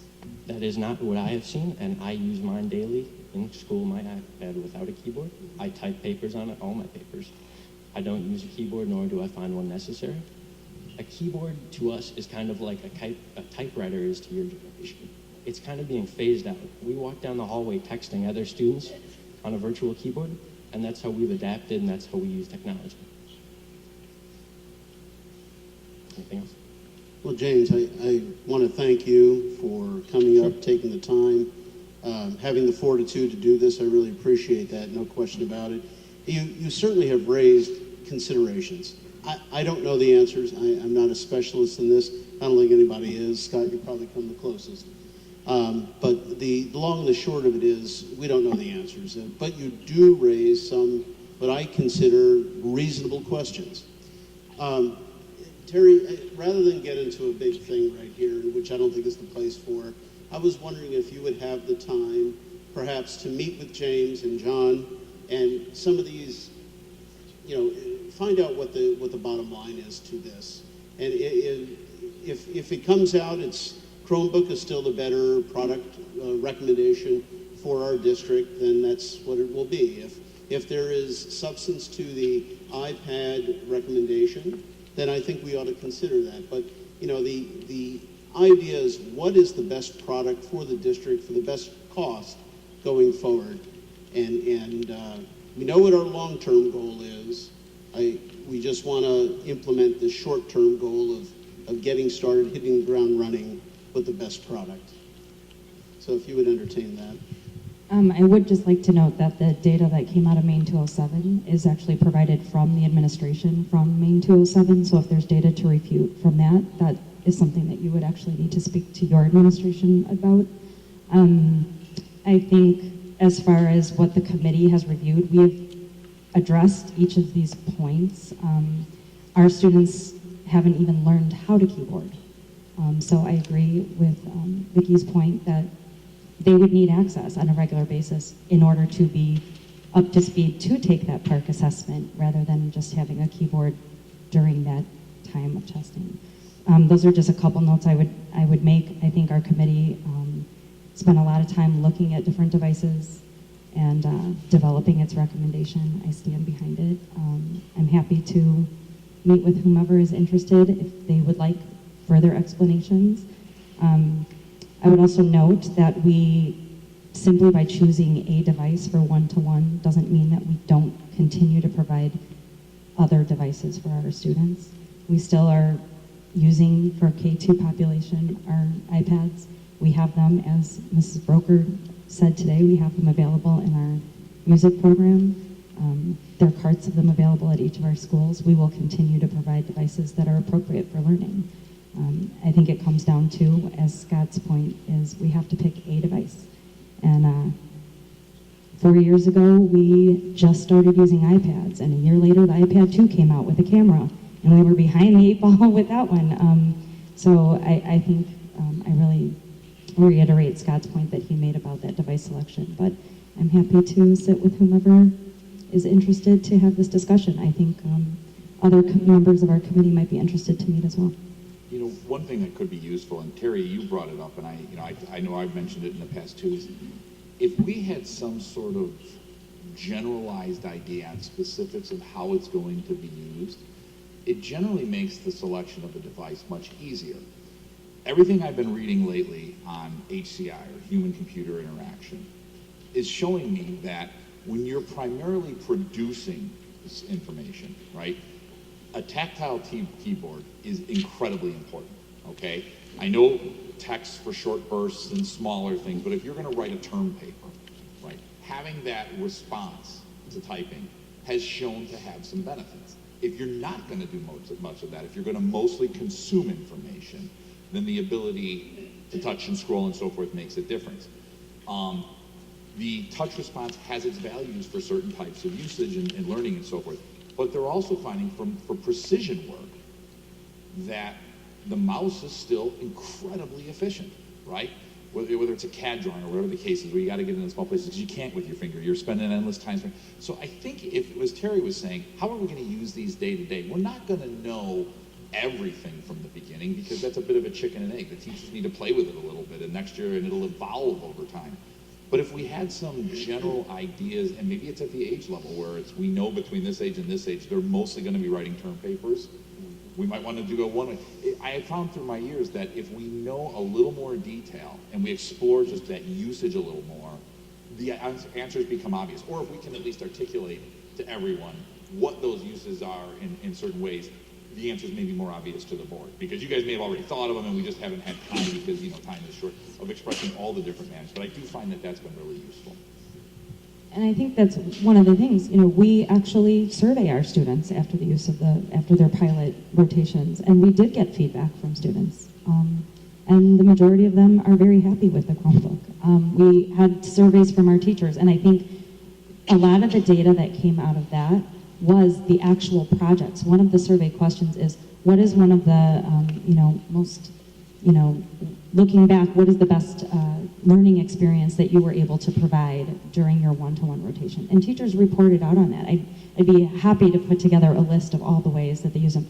One of the other questions that we asked is, were there learning experiences that you weren't able to do on the Chromebook? And then we are looking at that data and saying, okay, what other devices do we need to provide so that we can do this? Or is it just a matter of researching and finding another way of accomplishing that task that perhaps the teacher didn't have available to them? So we are using that data to support our teachers and our students. And I think we're taking it very seriously what our students and our teachers think. And,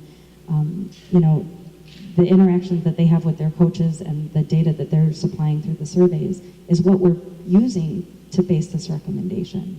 So I would just like to, really make that a point that our teachers and our students are driving the initiative.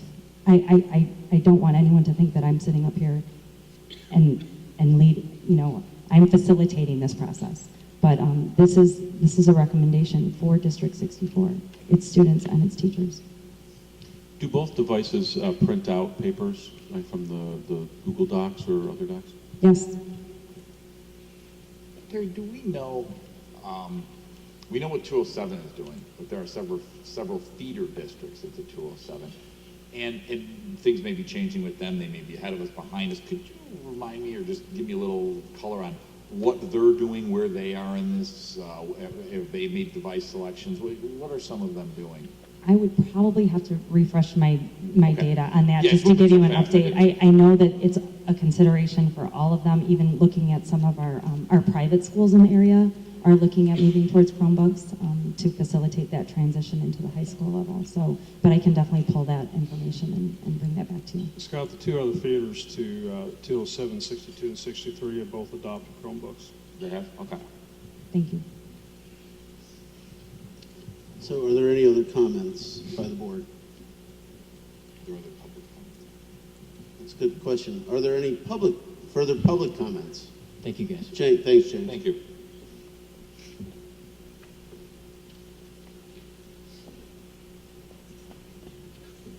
Thank you, board, for everything you guys do in District 64.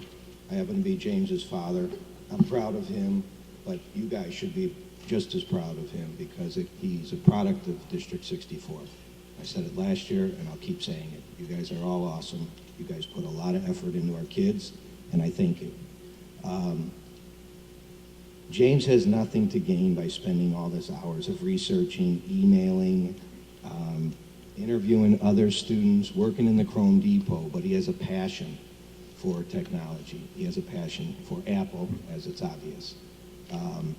He attends Maine South. He has the first-hand experience with the Chromebook environment. It's not in his opinion and in mine, it's not a very positive one.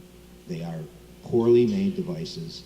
I've been told time and time again, they're the cheapest. They're the least expensive. That is 100% accurate. They are the cheapest and the least expensive. I don't feel anybody, as a small business owner and operator, I learned the hard way about buying the cheapest, because it usually costs you more money in the long run. Some of James's data supports that. As a taxpayer and a parent of a current 64 honor roll student, I'm asking this board to please take your time. I appreciate you taking your time. I believe in one-to-one, the one-to-one program, and at a slow pace, I think it will work. But two things that strike me: the expenditure that we're talking about here is a very high expenditure, whether it's from the board, which is, I believe, comes from us taxpayers, so it's all of our money, or us as parents purchasing like they're forcing us to do in Maine South. And I mean forcing, because I have equipment at home, James owns equipment, that far surpasses the Chromebook, in our opinion, as a tool, as an education, a learning device, and as a day-to-day product.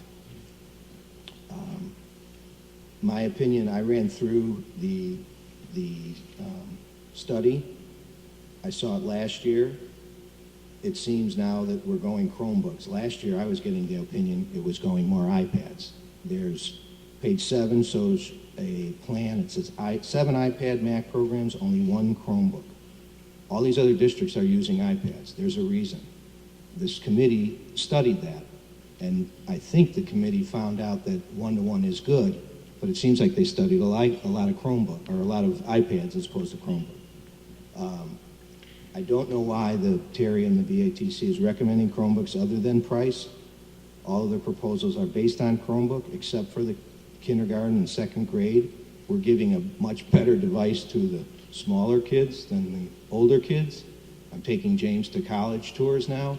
I have not seen a Chromebook on campus. I've not run across a Chromebook in my profession. I don't see them. Last year was the first year we were introduced to them, and it doesn't sit well with me that our students might be purchasing something like this. I don't see any reason to buy this many Chromebooks in a rollout until all the bugs are worked out. I don't see people do presentations through a Chromebook. I see MacBook here. I don't see another Chromebook in the house. So I believe there's a problem with that. Page 13 states not the 207, not all the points are accurate as far as I'm concerned. They're not allowed to bring any device that is not purchased from 207, so I don't know if they're going to let the change happen if our kids have to buy them in 64, if they're going to be allowed in 207. I'm not sure of that.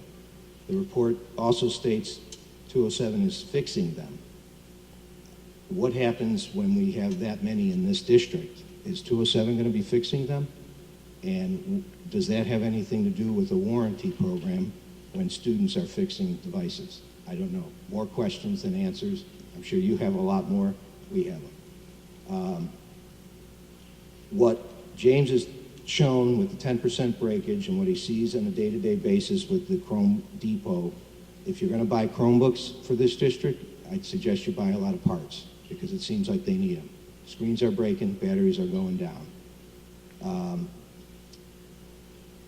I do see James use the iPad, and he uses that keyboard quicker, faster than I could ever type in my life. I see other kids using it. So I know there's park requirements. I know there's other keyboard opportunities. I'm sure we want to do it. But once again, someone's asking to spend $745,200. In the report, it doesn't say, it says it's not about the device. To me, it is about the device. It's $745,000 worth of those devices. Let's pick the right device. Let's pick a good device. Might have some residual value. The program, one-to-one, hopefully it works. And then the other thing that I would ask this board to do is, if there's a way to table this until I believe there's a new tech director coming in by the end of this school year, and I believe there's a new superintendent coming into this district. I, as a person that would not want to inherit something that new, that expensive to this community without some kind of voice. So I would hope that this board can at least suspend this until we have the people that are going to have to deal with this on a day-to-day basis, like the new tech director and the new superintendent, if we could just hold it back a couple more months and talk about it a little bit more. I really thank you for your time, and once again, I do thank you for all you do for our community. Thanks, John. Is there anybody else?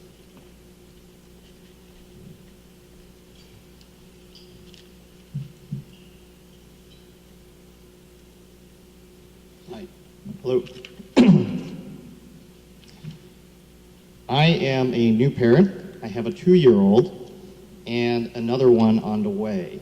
I'm not supposed to let people know about that because it's a little too early. But I want to show that I am committed to Park Ridge. We actually just recently moved here since October of last year from the city, and we plan to have them go through Washington, Lincoln, and Maine South, and hopefully University of Iowa, where my wife and I went and met in engineering school. So I am 36. I have involved myself in the technology industry my entire career, even through engineering school. I have seen technology in the beginning of the Apple I in my first grade class when I went to Stevenson. And I was also inspired to pursue technology as a career. They said I was really good at math, so I should become an engineer. And neither was the case because I'm not an engineer or in math.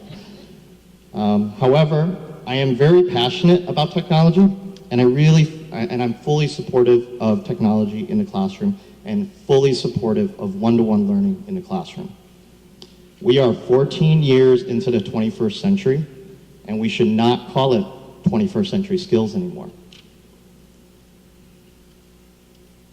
Technology has transformed every industry around us, and we see it in our students' lives, in our kids' lives, in my 2-year-old's lives. We are robbing our kids of our future if we wait years and revisit this conversation again and again and again to see if the results matter. I also want the board and the community members to know that I happen to also be an Apple employee. In fact, I have been with Apple as an education consultant and spent the last 7 years working with over 50 school districts on their one-to-one plans. And I have seen decisions like this have long-lasting impacts over my career, both positively and negatively. Apple has engaged with schools for over 30 years since the beginning of technology in the classroom, and we have helped thousands of districts with their one-to-one learning initiatives. So when schools invest over $500,000, they want to learn from others with the experience in helping them inform them and make better chances of success. And so with that, there's 2 key factors that I think that needs to be revisited based on my experience with school districts involved in one-to-one decisions at this point. One is research and informed decisions. And Terry has done, has done a lot of research in the one-to-one, and I agree with her in a lot of the respects that she's made. But changes in technology happens very often. Since the technology plan was created in 2010, the iPad was announced. In 2011, the Chromebook was announced. Technology changes so often and fast that the board and community that you want to make the best informed decision as possible with the latest research and the latest information. Some of the points that I see in the reason of why they're going one-to-one with a Chromebook, most of those management reasons were mostly technical and device related and not learning focused. It was easy to manage, it takes the tests, it is easy to repair. These are common things that I always see as reasons to go with technology, but it doesn't relate it back to the learning. And my understanding and experience working with all of the school districts and the assessments and all the changes to Common Core and curriculum point me to the fact that you have 1,200 iPads, 700 Chromebooks, 800 computers, which is enough currently and more than enough than districts can handle for park assessment. You do not test kids all at the same time. You have a window of testing that you have the ability to go through. So you don't have to have a one-to-one to do testing all the time. Point 2, technology changes so fast, and at one point when the plan was made, park testing was not available on the iPad. Today, park testing is available on the iPad. And I'd be more than happy to show you how that looks, and more importantly, how different the questions are. The new assessments, it's not about which answer you know, A, B, C, or D. It's how do you get to those answers, and how do you think through the process, and how do you explain it to another person. And I'm not sure about how you can do that on a Chromebook, because I've been living with Apple for so many years, but I'm not sure I've seen enough great examples of using a Chromebook and a physical keyboard to address math. There aren't enough keys on a keyboard to add all of the math notation on a computer. So the question about your research that you asked, we have a lot of research with iPads, and they're starting to come out because the iPad is now 4 years old. And we'd be happy to share that with you. For example, Pearson's iBooks textbook, the one that James showed off, Pearson has done a research study that shows an 8-point gain on the same textbook, but in a different format that's more engaging. So the content's the same, and they're seeing improvement. And lastly, when you're researching technology for students, you would imagine a conversation and assistance that Apple has provided District 64. After speaking to the Apple representatives that cover Park Ridge, and full disclosure, I am here as a parent, and without any direct benefit outside of my kids' education, that the district has never actively engaged with Apple during this fair and well-balanced process of deciding which device is the best device for the kids. And all the districts that have asked these type of questions and are interested in learning more with a company that has been engaged in technology and education for so long, you would think that we would invite the district to learn more, and we do. We often do. Many districts choose to go Apple because they do make an informed decision, but truth be told, some do not. But at the end of the day, at least the constituents and all the people involved in the district do learn from both sides as much as possible and make the most well-informed decision as possible. And so with that, the other key component, there's a lot of these key success factors that we involve in one-to-one initiatives that we feel are important ingredients to success. And the number one reason is leadership. Without strong leadership from the district, from the board, the community, the teachers, and the students like James, when you have leadership like that, it's really important as part of the success of the program. And to burden the next administration, next IT director with decisions and not having a voice in this investment is a big, big red flag for me as a parent and as well as an experienced educational consultant involved in a lot of large initiatives like this. So I invite you to the district to pause, take a breath, and to learn more from Apple and then make a final informed decision. Thank you for your time. Thank you. Are there any other comments?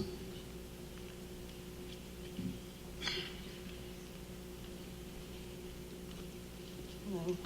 I thought you might be offering us a discount. That would be really cool. My name's Janice Oliva, and I am a parent of two in Washington, and I've been a member of the BAC committee, and we have diligently looked at a lot of different options. We have visited many school districts. We have visited private independent schools that actually do bring your own device, BYOD program, so they just bring your own, and that works well. I think, again, what Anthony had proposed to the board was the importance of the one-to-one, and the benefit of that is just beyond what I think we're seeing and what maybe we've been able to even educate to the parents in the area on that short tech tour that we did, or tech information. The key, again, just back what we were talking about is engagement and feedback from students and differentiation from for them and their level of learning, and for that to be a private situation is so important to kids. And I think where Dathan, you had mentioned it's important, or it would be better for the older children, and I think for helping with the care of the equipment, that would be great, and you're right, and they're already using it here too. And then they have to go permanently one-to-one in high school, so it's a 3-year prep. But look at a 3rd grader and a 5th grader, and how are they being structured, and how are they engaging in their education? Are they enjoying school? Are they liking it? Are they learning? Are they understanding how to learn? Those are formative years. I just feel like it would be detrimental to not include a one-to-one 21st century learning element in our elementary education. That's where they're getting their basis. You always want a solid base when you build or grow anything, and that's where it is. When I look at different opportunities in classrooms and how are they going to use these in the classroom, Terry had mentioned that. Information on the web, getting up-to-date information on the web. Encyclopedias aren't even used anymore. That Britannica company, that's not used. It's all on the web. Interaction with outside sources, whether it be other companies or other groups of students, even worldwide, online textbooks. My kids go on my Chrome that I bought for $279, and I have given that to them to go online to d64.org and look up their textbook and use that interactive learning tool with the videos on the math and the videos on the social study and going through the process, and they get it, they retain it, they learn it, they're intrigued by it. It's that whole engagement factor, and I don't have to scream at them about doing things. They're doing it on their own, and that's just fantastic. But even in the school, in the classroom, they can do like remote field trips, perhaps to a zoo or to another classroom, do studying with other classes internationally, even learn about social responsibility, environmental responsibility. There's so many opportunities for teachers to do this, and it doesn't have to be super complicated. And I think there's a lot of ways that they are using it right now. And we did get a lot of feedback from the teachers, and I believe that's in the report that you have, that they're clamoring for this. And when it was taken away from them, they were just frustrated. And it was a little detrimental to them and the students. And I asked my son before I came here, who is in 4th grade, what he liked most about working with the Chrome. And he said he loved the fact that he could do a state report on it, that he could upload the information on Google Docs and then just have it and edit it, and it was always there. And when he got the Chrome, it was his, and he could open it up and just put in his key, and everything was there. It wasn't like getting the laptops and the carts, and you had to power them up, and that took time, then you had to log it on, and sometimes it didn't work, or it wouldn't connect, and then you had to restart it, and da-da-da-da. That's all pertains to all the software that's on that. So the Chromebook is a box. It's a cheap plastic box. It goes to the web. And that is really part of, we did look at Apple, we did look at iPads, and we think they're great. And they are being utilized, and they are in the schools. It's not saying they aren't. And in 3 years, maybe that will be the standard. Maybe the high school will change. But at this point, it's financially very difficult to take on that expense when we're beginning this process and this journey. It is a great tool with the current investment that the district already has with where our high school is going and where our software is. That Hapara interactive software with the management software to be able to monitor and push out data and information, the differentiation to the students. I mean, that's just so critical. And for these kids to be able to have that tool at a young age and the next age, whether it's with Chrome, which I'll be honest is the analysis by paralysis is just like seeping out here. So I hope that we don't do that. Everything is changing so quickly. Our kids are so into technology. They are so capable of handling this stuff and seeking information and getting information and using it. And we spend so much money on these toys that they're getting, whether it's an iPad, an iPod, an Xbox, a Wii, whatever it is. I'm sorry, for $300 for a good tool for the classroom, for them to increase their education and their excitement and interest in learning, and engagement as well as retention. And there have been studies on that in the district that I went to, and the Archdiocese is actually utilizing that data too, to like put out across the whole Archdiocese. It's very interesting in their educational system. But with that, I think, like you said about the measurements and the results, I just couldn't imagine not having an increase in the testing based on utilizing this. And there would definitely be an increase in learning and interest, learning from kids, other kids as groups too. I'm getting a little long-winded, I apologize.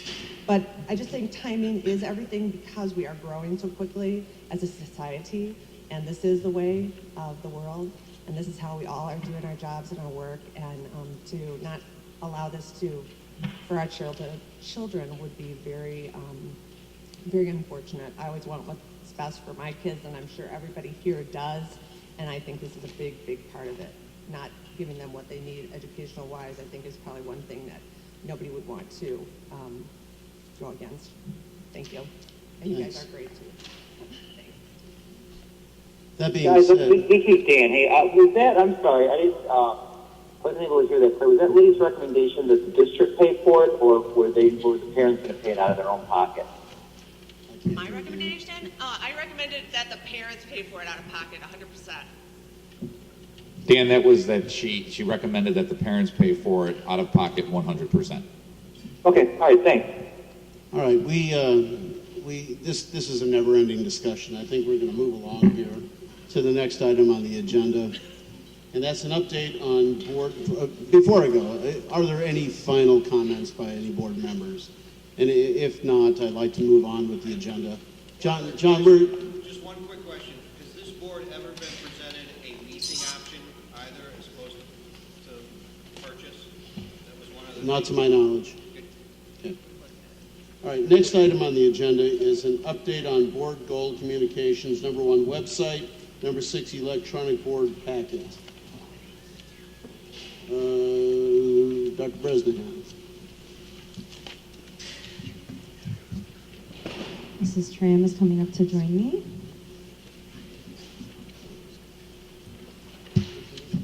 Okay, so we just wanted to offer tonight a brief update on where we stand with our transition to the new website. If you recall, our current website provider is discontinuing its services effective July 1st. So after we did our complete strategic analysis with American Eagle and had time to digest and analyze that data, we brought forward the recommendation with moving forward with a new website provider, Campus Suite. So Allison Blum, our district technologist and also district webmaster, she adds that title to her roles. She and Bernadette Tram and myself have been working diligently, probably much more so Allison, but to develop the design. We're working with our third-party designer to get some of those enhancements and things that will make our website unique to District 64. And then we are on schedule at this point to have things ready for the first week of June in order to give us some leeway in time to make sure that there's no glitches, that everything has moved over properly. We are kind of in the process, as well as the design features, as well as developing architecture and really looking at what are we going to keep and move over, what needs refreshing and updating, and what is out of date and should just be left behind. So that's kind of where we are in the process. We are on track with it, and preliminary designs look very good. We're very excited about the fresh look of it, and we hope that moving forward, we're able to maintain this level of a website in its currency and in its being fresh and up to date.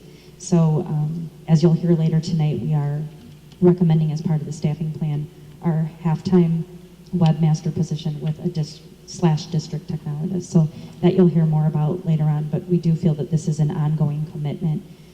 A lot of hours and time put into this transition, and a lot of hours and time moving forward with training and getting all of our content creators up to speed with how they can keep their portions of the website up to date and fresh. Terry, is there any way that we can get a preview of the evolution of this? Probably hopefully soon, maybe our next meeting, we'll have we're kind of going back and forth with the designer with some particular layouts. One of the things that's really exciting is it has the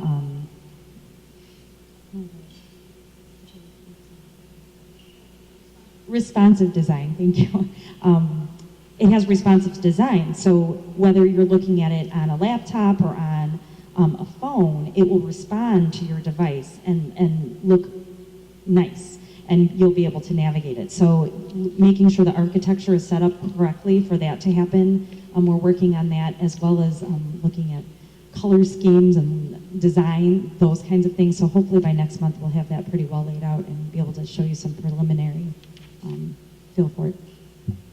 I would say that we are following very, very closely the recommendations that were developed through the American Eagle study, and we're really addressing the key points, which are to provide that resource-based, who are you, what do you want to find, what can we tell you about? And actually, those are key questions that you'll see instantly when you come to the new website.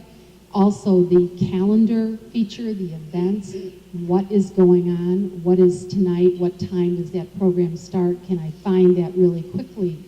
And then being able to navigate immediately away from the district page onto school pages and teacher pages, because has been found through the study where people want to get. So we're trying to use that American Eagle as really a blueprint. It was given in its entirety to the designer and to the campus suite people that are doing the website, so everyone is fully on board with what our goals are. Thank you. That's exactly what I was looking for. Thanks. Tony, kind of a question or a question followed by a comment on one issue in here, and that's the electronic board packet. I think Bernadette's going to share some information, yeah, and then have time to address. Yeah. I was just going to point out that the electronic board packet actually emanates from both the board's own consensus goals and then a predecessor with the strategic plan in the technology area was, and I pointed that out in the written report. I did want to say that the selection of which company that we were, or service we would like to go to was very careful analysis. That's all laid out for you in the written document. Given the time, I'm not going to go through that. I did want to point out that we're recommending going with a very comprehensive response to this that I think will provide the best user feeling for your board materials, and that it will integrate the board policy manual right into the display of any board meeting materials, and it integrates and embeds the video component right into it. The video also will have a tagged feature, so you will be able to go immediately just by a touch to the exact point on the agenda you wanted to see, and all the documents are laid out agenda item by agenda item. Also, the minutes for the meeting are housed on the same dashboard. So we spent a lot of time in exploring this, making sure that it had a high level of searchability, so you could search down into documents and their attachments to items. So we think we're going to have that situation that has been a concern across, the whole idea. So it will, though, however, be a separate.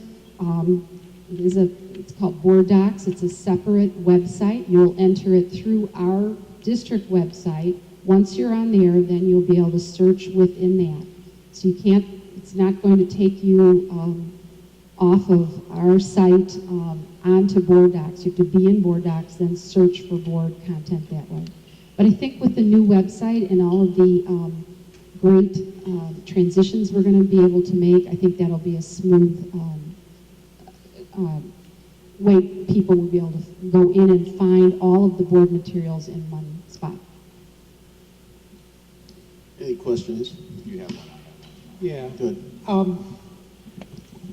I've thought doing electronic board packets has probably made sense since I've been on the board, and I'm kind of doing a do-it-yourself version, currently.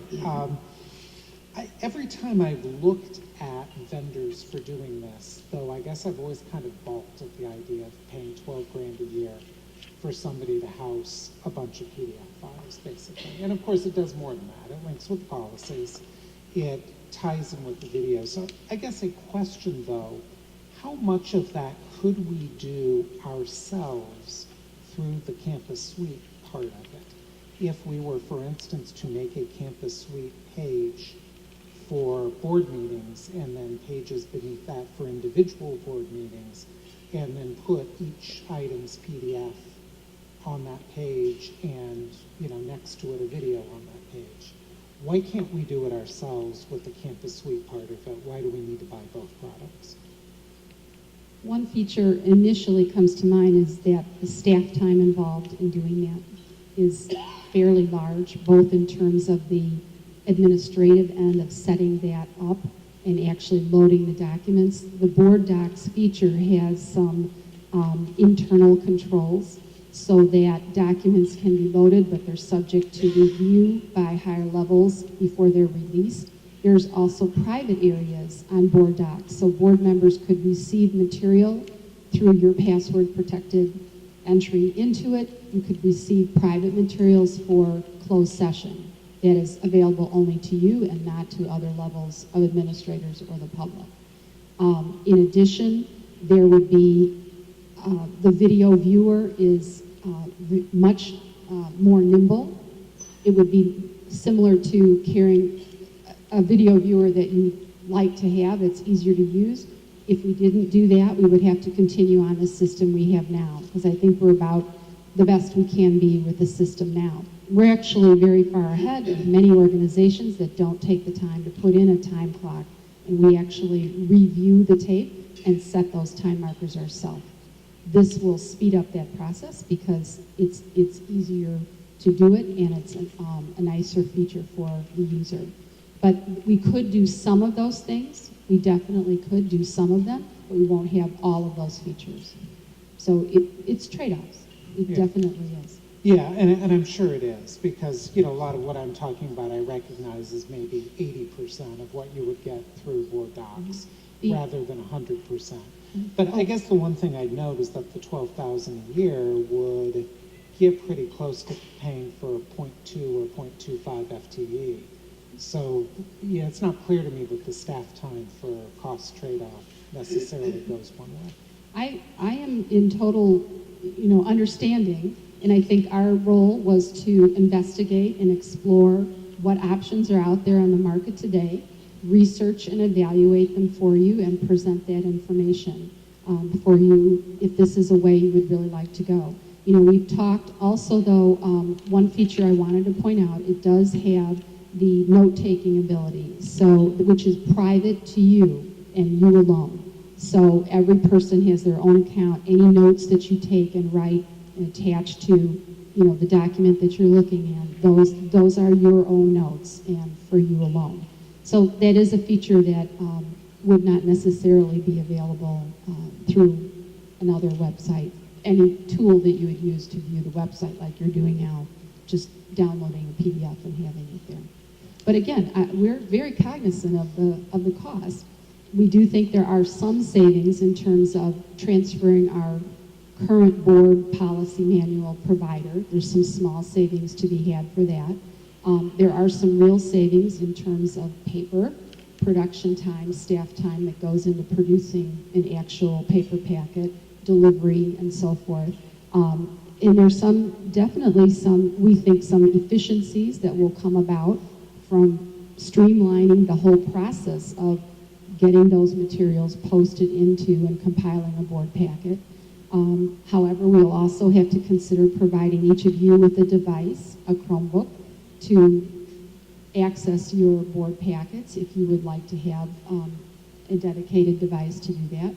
And these are pluses and minuses. But I think our role was to be able to present to the board this option, and whether you would like to continue to try it.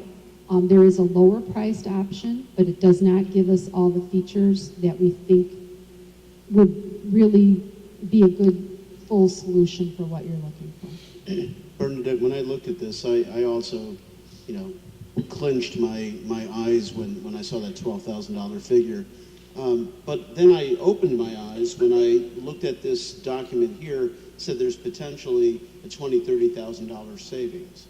Now, I can't believe we use that much paper and all over the course of the year, but right on this sheet, there's a line that says a $20,000 to $30,000 savings. Now, if that's a true number, then certainly a $12,000 expense is better than a $30,000 expense. Is there any way that you can roundabouts eyeball some sort of expense? I guess there'd have to be some FTE time, there'd have to be some paper expense, some delivery expense. But if you had to come all up with a number, I don't know how much time is actually involved in putting these together, but you know, we get some big old stacks, and there's got to be some time with that. I think the money that you are referring to is from the article that was in the Right. school board journal. So that's not a local figure that we developed. That was a Well, that's what I'm figure that asking. was- I yeah. realize that. That's what I'm asking. Actually, I think Dr. Bender would have a very good view of the time that his administrative assistant, who is the chief administrative person that devotes time to compiling this. It is a huge effort. It's an incredible amount of time that we spend in preparation for a board packet. Board packet goes out on Thursday, beginning that Monday.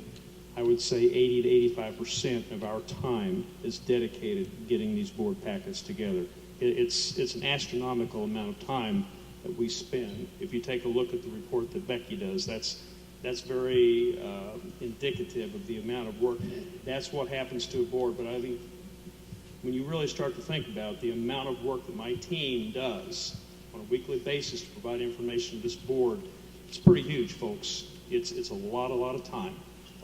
So if you take a look in terms of time and dollars, the $12,000 expense is really pretty minimal. If you take a look at all the dollars that are being spent for all the people who come together and work to put this together and then try to get this in some type of a paper form to get it out to you, there's a lot of time. Huge amount of time. You know, to follow up on Tony's question, because I think one of the other ones you looked at was Diligent, if I'm not mistaken, or one of the other board systems was Diligent Board Books or whatever. Yeah, by Diligent, which I know would probably come with a $30,000 or $40,000 price tag on it. So the 12 was more palatable, having a little bit more sensitive to the market. And I know there's a ton of work involved in this. I see it in my own company. What would be nice though is I think what Tony's asking, and what I know what I would like is, could you provide an estimate of with this tool we will save X in terms of paper, delivery time? I know it's a ton of time for the administration to put it together, but I know an awful lot of that time, or at least a significant percentage of it, is just cobbling it together, which is still going to occur under the new thing, is getting from everybody what you need. It'd be really nice to know what we won't need to do is have someone sitting at a copier for 6 hours while it all comes out, collating manually, things of that nature. It'd be nice to have a rough estimate of what that savings is. I got to believe that's more than $1,000. Exactly, and I would think it would be there too. So I think it's going to prove itself out, but it'd be just nice to have that comfort level with our fiduciary responsibility. The one question I have though is there an ability to review these documents if I do not have an internet connection? Meaning, you know, some of these systems, it syncs, there's an app on the iPad and it syncs to it, or whatever computer you're using. There's a local app and it syncs to it so that if I'm on an airplane flying and traveling, I can actually still use this, and I can go through my board book and make my notes, and then it syncs up when the time comes. Not with a not with a Chromebook though.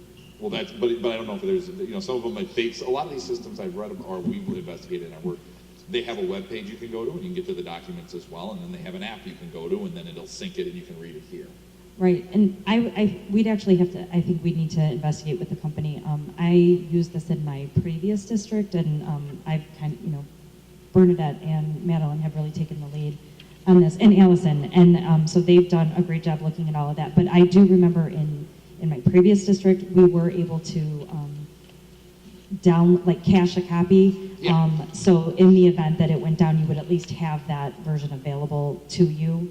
And then it could sync back up, you know, once that connection was established. But that was, I think we should definitely follow up. I think that would be a requirement from my perspective, because, you know, you just never know. It's not that reliable and so forth. So, okay, that would be great to know that answer. Yeah, and I mean, I guess the only other thing I'd add is I would get rid of the paper. I have no doubt that it is there. If we have to pay 12 grand a year to get rid of the paper, I'm sure it's still economical to get rid of the paper.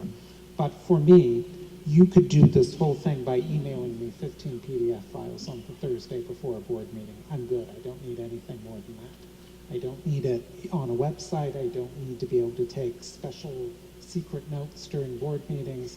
I just need the PDF files. And, so I think we should look at that as a possible option. It's obviously the low-tech way, and it doesn't do everything nice that Board Topics does, but on the other hand, it's 12 grand cheaper. So maybe a pros and cons of both approaches. Yeah. And I think, to John's point, it's definitely, we could easily push out we put everything up on the web. We could easily push those things out paperlessly.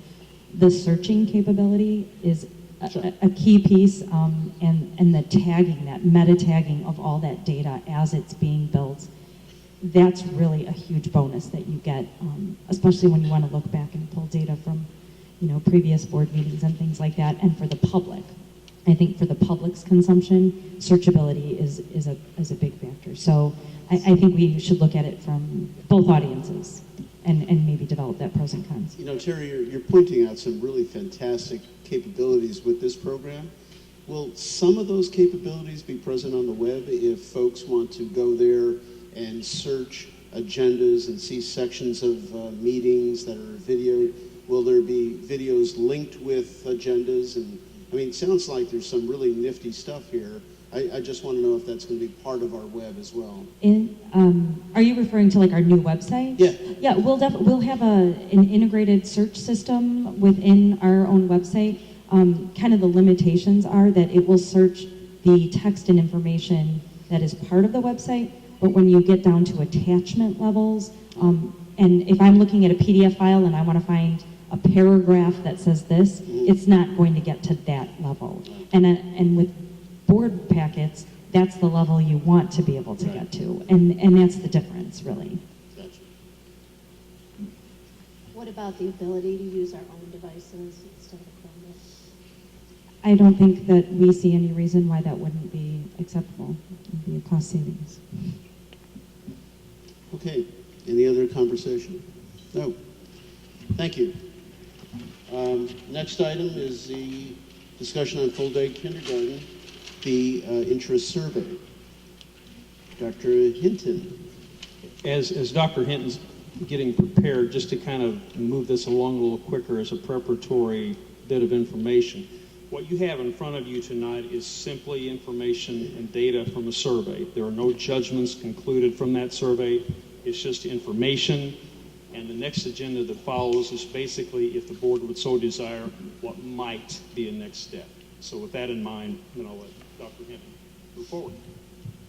Well, as the board is aware, over the past several months, you have received parent feedback from several parents, both in written form and here at board meetings, about the possibility of full-day kindergarten in District 64. So at our February 24th board meeting, the board did request that administration seek feedback from the parent community about interest in full-day kindergarten. And so Mrs. Tram and I designed a survey that, in addition to collecting demographic data, asked 4 questions. And so I'll just sort of briefly summarize what the responses to those questions were. The questions, actually, which are listed on page 1 of this memo, are actually sort of structured, ironically, in order of parent preference regarding kindergarten programming. So if you look at that first question, it says, their number one preference is that they are interested in a tax-funded full-day kindergarten at their neighborhood school. And that is at about a 90% preference rate. In terms of parent interest in a tax-funded full-day kindergarten at an early childhood center with bus transportation provided, we see that number move to about a 59% preference rate. If a full-day kindergarten option were offered at a neighborhood elementary school and were tuition-based, we see that number move to about a 56% preference rate. And then last, of course, the least number of people preferred a full-day kindergarten option at an early childhood center, which would be tuition-based. We did receive over 1,600 responses to our kindergarten survey, so we were absolutely thrilled with that number. And about 60% of the responses were from preschool parents, and their data really mirrored the data of the general population that responded. The reason that we had shared this information is we think the board may find this useful when considering whether to pursue a further study related to full-day kindergarten. One of the things that might be a key driver to this initiative, and we mentioned this in our last paragraph under next steps, is sort of the more pragmatic look at the actual space requirements for a full-day kindergarten. So one of our next agenda items is related to an educational adequacy study, and that might be certainly one means that would enable us to get this preliminary information.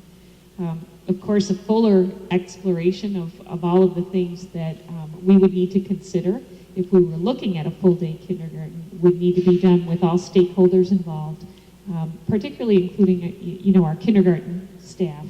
And we would address any number of things, including staffing and curriculum and our instructional resources, and what the day might look like for our students. So that's sort of a general summary. I know you have the full report, but this just provides you with a quick overview. I know the intent was to sort of see what the spark is out there in the community.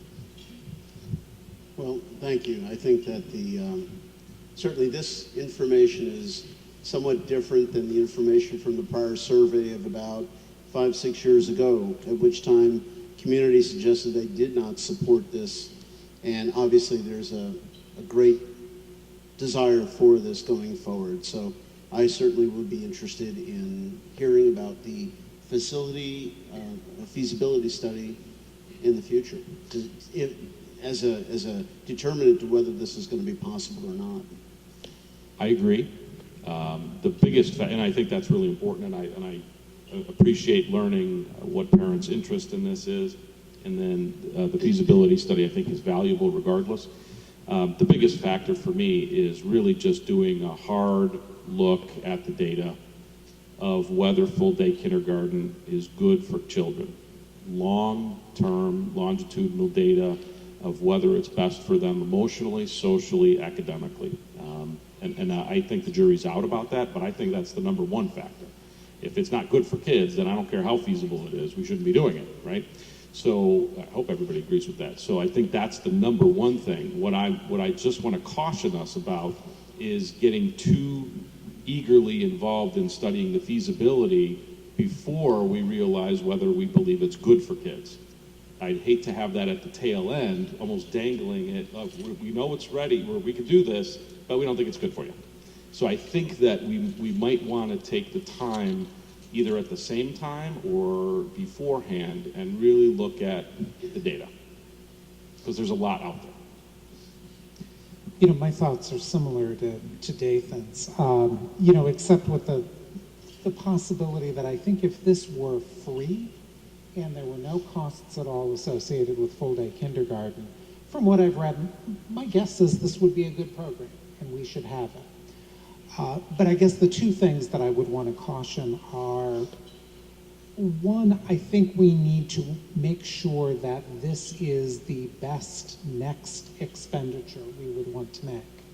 So, simply because it is popular does not mean that educationally this is the next change we could make to our educational program that would really make a difference for kids.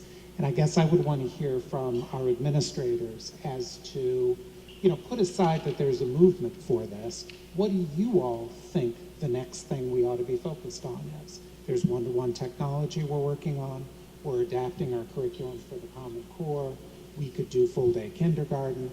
Which of these is the most, and I hate to use the word impactful, but I realized I just talked myself into it. Which of these has the most impact on kids and would be the best thing to do? So I want to make sure that we think about that and don't race ahead with this simply because we have a vocal parent community that's interested in it. The other thing I'd like to make sure we do is, as a board, I'd like to make sure that we are focused on what we should be doing for the year as a board. When we last did a workshop in the summer, this wasn't one of the things that we agreed we were going to focus on for 2013-14. Now, maybe it will be one of the things we should focus on for 2014-15. And I'll be looking, to have a productive sort of strategic workshop again this summer. But I want to be careful that we're not, making something our top priority just because it happens to have come to our attention, even if it's supported by a lot of good survey data. So. And I agree with you, John. And this would be one of the things that I would say that we would sort of defer until new administration comes to the table and then make a decision about whether to move forward or not on this. That it seems like it's popular, and we ought to sort of talk about it. But it seems to me it could wait until the new school year and new administration. I'm sorry. I was going to say that's a great idea because I do think, as I was listening to this, I was thinking, okay, kind of like we did with piloting the tech coaches and kind of like we've done this last year, should we unleash you on a year of let's build this case, right? Let's do that project. And that's something I think it would be a great discussion topic, maybe if we do another retreat or whatever we wanted to call it right afterward with the new administration, we sit down and talk about that. One thing you said, Dathan, was, I kind of, and shame on me, I'd always just sort of heard and absorbed it's a great thing. It's, why wouldn't you do this if you had the money? It's a perfect thing. You raised a couple of good questions. If there's any data out there you could give me as a person just to learn about this or anyone about, gee, these are some of the downsides as well. I'd like to know about that because I've really only heard the positives so far, and I really want to hear if there's negatives because I am concerned. I mean, personally, my own wife was, I'm not sure we want an all-day kindergarten, right? For the very same reasons you said, and I thought, well, maybe it was just us. Maybe it was a personal choice. But if there's data out there, as you say, I'd love to know more of it. So maybe as part of this search, if we go down this road and we decide to, it'd be great to educate us on both sides of the argument a little bit better. That would be really helpful to me. Well, I hate to be Debbie Downer about this, but I got to tell you, this survey, to my mind at least, is nothing more than an absolute preliminary decision or request for interest. Purely, that's it. And so I'm really not carried away with this. In the last year, we've had so many things come before this board, my head is spinning. And I mean, it's still spinning. So the long and the short of it is, yeah, we need to prioritize, we need to triage these, a lot of things that come before us. At some point we'll get to this, but this was a preliminary study. At least this board knows there is an interest in the community, and at which time this board desires to sit down and tackle that time will come. It's not now. And it may be at our summer little getaway, but it may not. Emerson? Getaway to Emerson, Okay. yeah. I just want to make sure. Yeah, we've got to drive all the way over to the other side of town.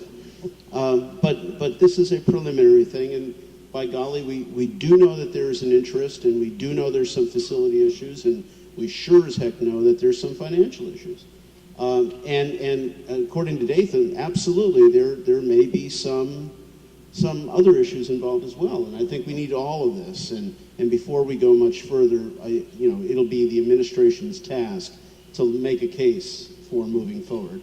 And I don't think we're anywhere near there yet. So, all right, thanks. Thank you. If I can, I'm just on a time-saving thing here. I'm going to move you into the next one on the adequacy study because the reason we put it there is that the adequacy study has come before this board many times before as part of the facility master plan. And there's a letter in there depicting the levels of which work would be done and what the cost of said work would be to do those kinds of things. That's simply just for your information. Becky's going to just give you a few comments. Becky? We asked Fanning and Howie to repurpose this memorandum that's come before the board one more time. It's had conversations at the administrative team level for the last 2 years at least. And we started talking about it as an administrative team almost 6 months ago, long before the conversation of all-day kindergarten arose, but more in regards to building security and what does that mean to have secure entrances and into our building, and what kind of remodeling might that take. So that's where the conversation started last September and October when we were having that discussion with the board. When this surfaced a couple of months ago about all-day kindergarten, we didn't want to piecemeal the proposals from Fanning and Howie, and we actually thought it was time to, like I said, repurpose this and bring it back for the board's considerations. I have to be honest, I was probably one of the most anti-educational adequacy study people on the administrative team, because I never thought the time was right. Although I think the time is right if we're going to be studying two critical pieces that require adequate facilities to either offer all-day kindergarten and especially secure entrances. And the parents' interest in, as Dr. Burley just said, the parents' interest in an all-day kindergarten program is just the beginning. There is this study, and as I think, Scott, you just said, we have a new administrative team coming on. We just want to start the process of researching our facilities, and frankly, the summer's a good time to start that when the buildings are empty and the architects can get inside and do what they need to do. So I get to do the cover memos, and then I have my team over there who can respond to the questions if the board has any about the education adequacy stuff.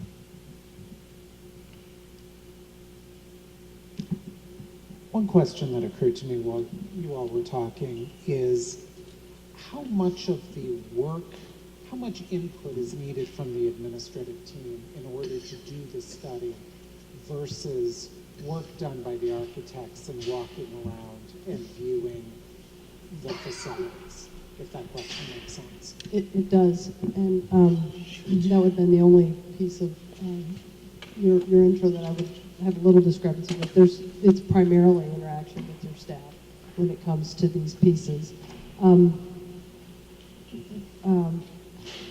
In fact, if you look into the specifics of it, it's a lot of meetings.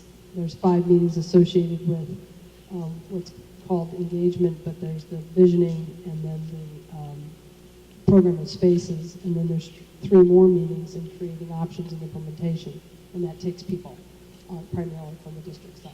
So there's a lot of interaction with staff. From our side, it's really analyzing data.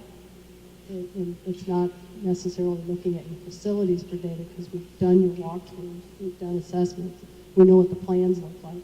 It's really analyzing the information we get, which is our role in it. And I can speak specifically about how that's done. How much calendar time does it take to do this? So if we, for instance, told you to start working on this April 1st, when would it be done? If we told you to start working on it July 1st, when would it be done? It's primarily driven by when we can get the dates together. One district, just to do the visioning workshop, which is, we typically break it down into 3 meetings. It is taking us, we've not even gotten to the second workshop, and we started last October. Another district, we're going to do all 3 meetings within 6 weeks. And that would be the fastest you could move that workshop, because we like to have the workshop and a week to analyze that data, and because the 3rd workshop is primarily coming back to you with what you told us in terms of conceptually how some of these spaces start to relate to each other. If that makes sense. Yeah. And then I guess maybe the next question, maybe it's my last question, but another question would be, how much buy-in do you need from administrators? Do you need board members? And by buy-in, what I mean is, how central to these people's weeks is going to be participating in this? Is this an intensive experience for them? Is this something that they have to give a lot of thought to priorities about, or is this something that easily goes on while 100 other priorities are going on at the same time too? I think it comes to how important it is and how important it becomes.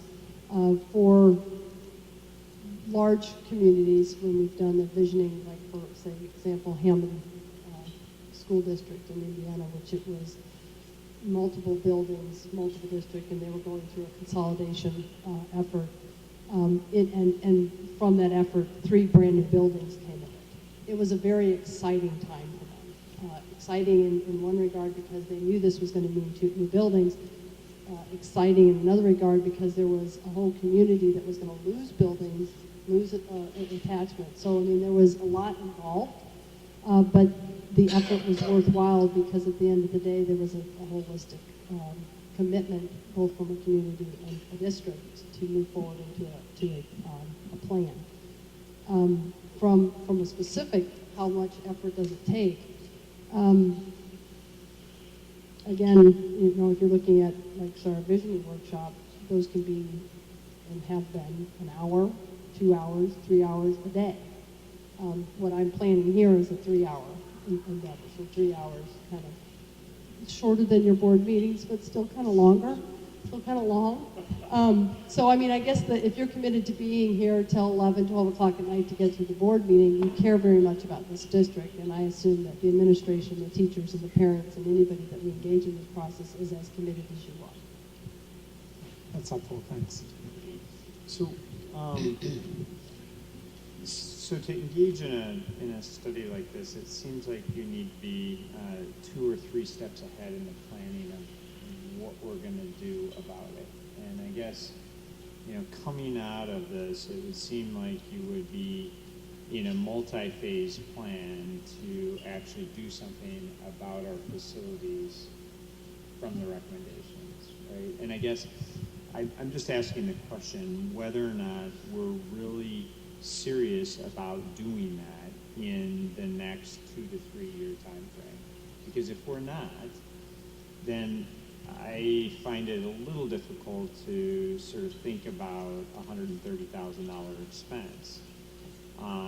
You know, we just went through kind of a process to sort of air condition and heat field school.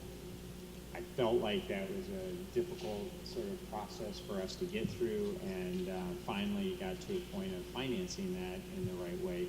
But I didn't have a sense that all of us were on the board were aligned around spending another $8 million to do something else big in terms of changing our schools. And so, again, I'm just asking the question, if we can get aligned and get consensus around that, then I say, yes, let's move forward on this. If it's not something in the next 2 to 3 years that we are committed to, my preference would be wait, right? Because the study becomes obsolete. My guess is within at least 12, or you know, at the very least 12, but probably more like 18 to 24 months. And again, if we're not going to do anything with it, let's not spend $130,000. Well, I think that's a good question, and I think that question needs a direct answer. So just much like when we were going through the process of bidding out the buildings and your design phase, and should we not go forward with the design phase, it was still designed. You might have to rebid the cost, but the design was solid.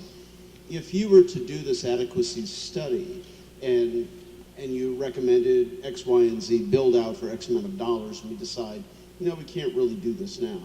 I mean, it's based on optimization of educational needs and enhancements of security.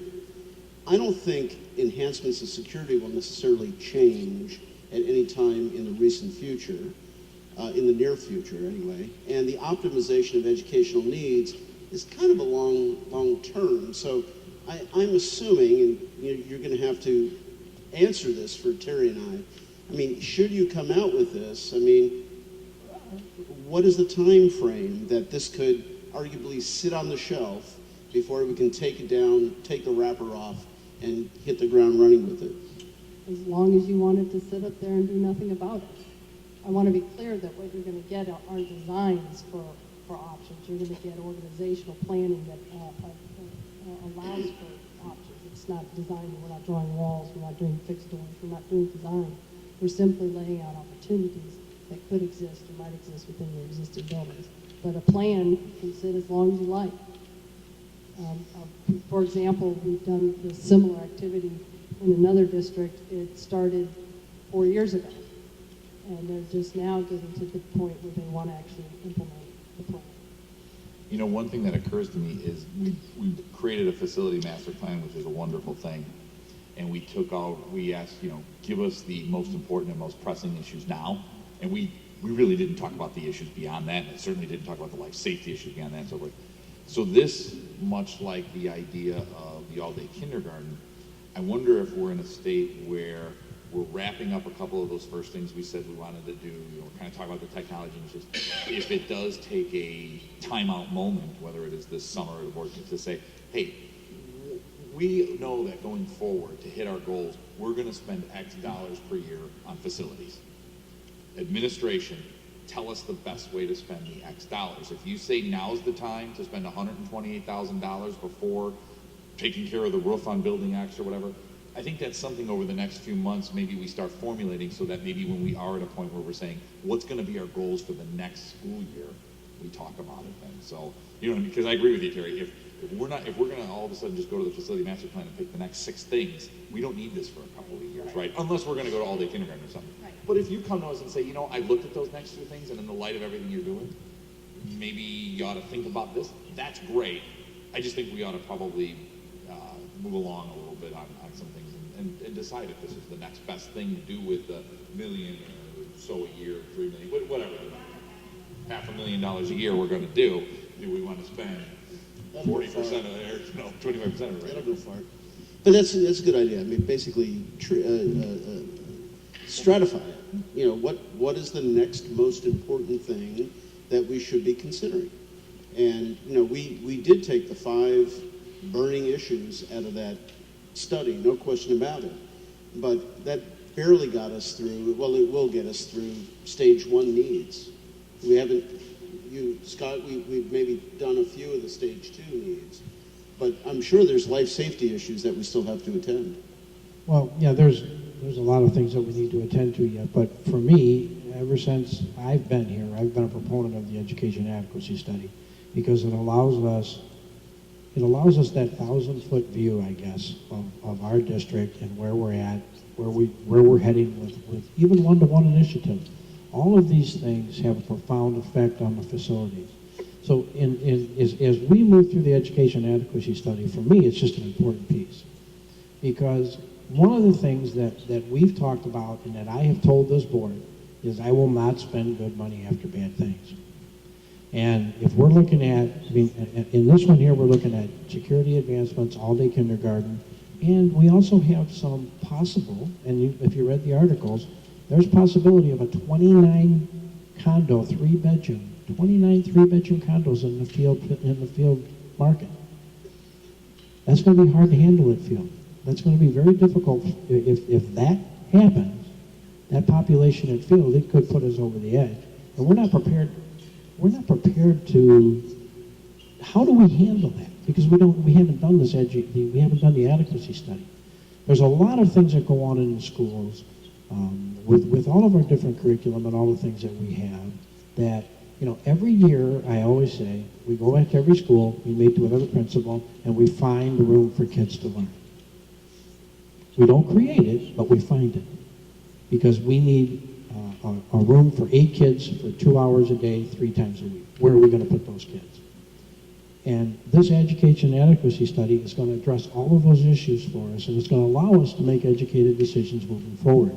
But without this information, we're just kind of flying by the seat of our pants and shooting from the hip. So, Scott, if I understand you correctly, you're saying here, we need this to pick the next 6 things off the list or the next thing or whatever. So what you're saying is of the $500,000 available to us for capital projects next year, your recommendation as administration is spend this here and I'll take 370 and spend on something else next year and then we'll move on the year after that.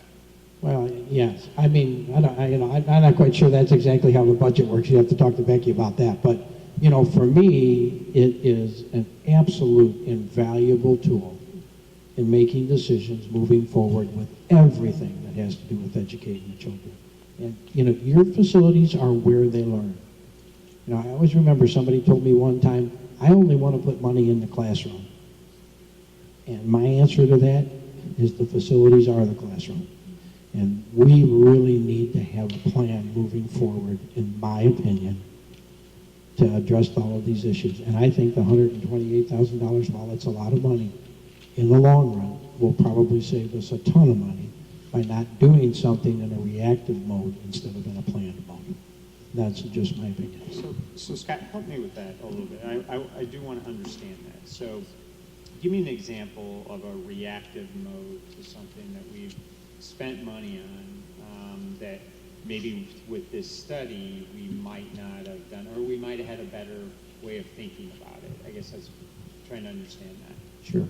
I don't know that I have an exact example for you, Terry, but what I can tell you is that as we move forward now, let's just take a look at this from an overall view of what we're talking about now. Secure vestibules, security areas. We can come up and put some money in vestibules. We can build out the front of the buildings, and we can put those secure vestibules on there, and that'll work, and that'll be perfectly fine. But if we do that, we don't, at this point, we will not have direct access from those vestibules into our office. Okay? We'll still have people going down a hallway. We'll have it monitored through cameras, and we'll be watching them, but they'll still have access to the building and going down. So if we want to do the security piece right, and this is just an example for you, Terry, we need to have that education adequacy study. So let's just say that at one of the elementary schools, and we'll use Field as an example, we're going to need 2 more classrooms or 3 more classrooms. We have some availability up in that attic that we showed you down there.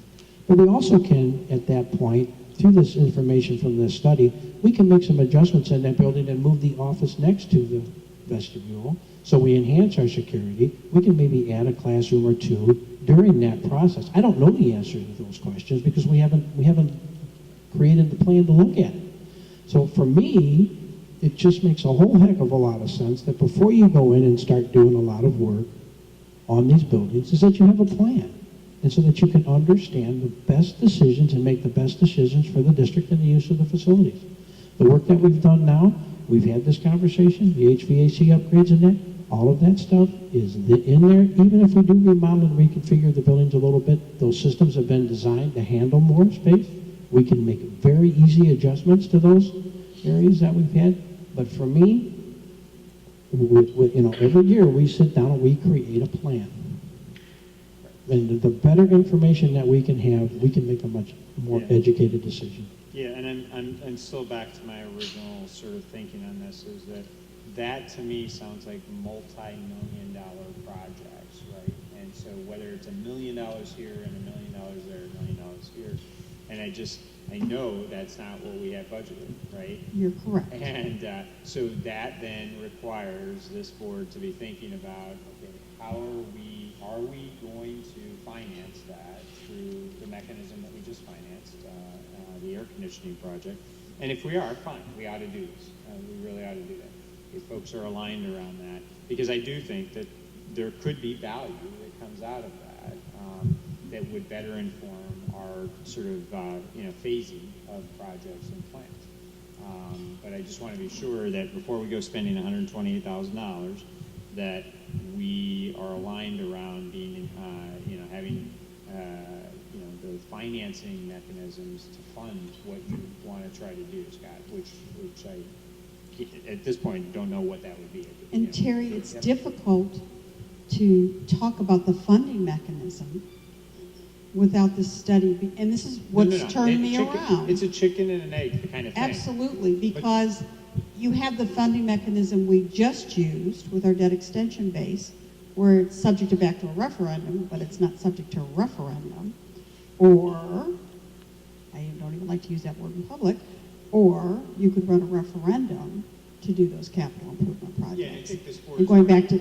Yeah, I think this board has already agreed that we don't want to do that, the latter. I would agree with you. I would agree with you, but that is another funding mechanism. So if you don't know what the dollars are involved, it's hard to say whether your debt extension base would even give you the capabilities of doing facility improvements or facility enhancements if it requires an addition or a build out for security purposes until you know the dollars associated with that. And we're not going to know the dollars associated with if we don't do this project. Yeah, I guess I push back on that a little bit. I would like to get some back of the envelope sense of, you know, and it doesn't need to be at this meeting. You know, you can take time to do it, but some back of the envelope sense of what the path looks like going forward after we do this study. And, you know, just at least get the sense of, are you thinking that study followed by, you know, a $2 million project here and a $500,000 project there, so that we can figure out whether that's something we would even entertain. Because there isn't much point in spending the money on the study if what its recommendations are top 6 projects or things that we would just not entertain for financial reasons. I think that's more of a vision issue, and I think we're close enough to summer when we're going to have our strategy session or whatever, that we might need to meet first, kind of re-meet kind of with the new administration and see where we're going. Right. And we might have a better chance of answering that question better. I just feel like it's not time right now. Yeah, we should ask the same question in 5 months. You're chomping at the bit. Go ahead. I just want to make 2 clarifications. First of all, to Mr. Zimmerman, what you have that we've given you to date, I would not articulate it as a facility master plan. I would call it a maintenance plan or a needs assessment. What you have is the physical spaces of your building. You don't have what I would consider a holistic picture because you don't have your educational adequacy included. That's number 1. Number 2, the other clarification I would make is the focus that we chose to put into the proposal in front of you tonight was based on the dialogue that we'd heard over the last few months. Your focus could be perhaps maybe it's as you're moving on a one-to-one technology, you want to look specifically at the furniture and the arrangements in the room, recognizing that kids learn in a more cafe-esque style of learning rather than in a rows and desks style of learning. That might be more of the focus. So the focus is whatever you want it to be. What will come out of it, as has been said by Ms. Ellard and Scott, and what I would like to say, is you will have for you the most cost-effective solution for your buildings based on an analysis around your focuses, whether it's all-day kindergarten, whether it's security, whether it's class size, whether it's the learning modalities under which your teachers are teaching, meaning do they need class sizes of 25, do they need areas that are 5, do they need breakouts of 2? It all comes down to, and I'm so glad you used the word vision. What is that vision? And I think one of the discussions that administration has had with me at the timing of this, and I think that it's worth noting, is as the administration changes and that there is potentially a vision shift, there is some things to consider with that. But I would simply say that if we started the process, and I'm not suggesting you do it before or after June 1 when the new administration is on board, there is a lot going on that has to happen. The question becomes is when do you want a decision, if to make a decision on a capital basis. If it, as you pointed out, might sit on the shelf, it doesn't matter when we start. But the sooner we start, the easier it is to plan for those efforts that may or may not come. I guess I've got 2 questions to get this down. Now, we've already done a security survey by Mr. Tim, right? And we've had some recommendations. You've had some recommendations going forward. Where do those recommendations end and this study will begin to identify the security needs that we're going to need going forward? And the second half of my question is, if we can continue to move forward on some security issues, knowing that, you know, we're not, at least in the next year, we're not necessarily prepared to start, you know, reorienting the inside of buildings, gutting buildings, and resurrecting things. What would be the downside of waiting a year on doing this particular study if we can still move forward on some security issues that have already been identified? Yes, we are moving forward on the security issues, and we'll talk about that at the next board meeting. I think you guys got a little bit of information about that. Back to what Charlie was saying, Dr. Brelli, is that the educational adequacy study that we are making to you tonight, we included the security in that as a vision, as a goal. They are 2 separate things. They are two separate things. They can be related. And I agree with you on the time factor that we're probably not going to go out and reconfigure all the buildings in the next year. So we're going to have to do something with the vestibules, and we're working on that, and there are some things that we can do, and I will be bringing some of those things to you at the next board meeting to enhance the security within those systems. My concern is just as we move forward through all the things that you people are working on now and the things that have not yet popped up, it is so important and so vital to understand what our facilities are, what their capabilities are, and match those with the needs of the curriculum and the education piece for the student. So for me, that's what it's about. It's about putting those two pieces together and understanding and making educated decisions as we move forward. I agree with you, Terry. We're not going to tear these buildings apart in the next year. But if the more information that we have, the better educated decisions we can make. Yep.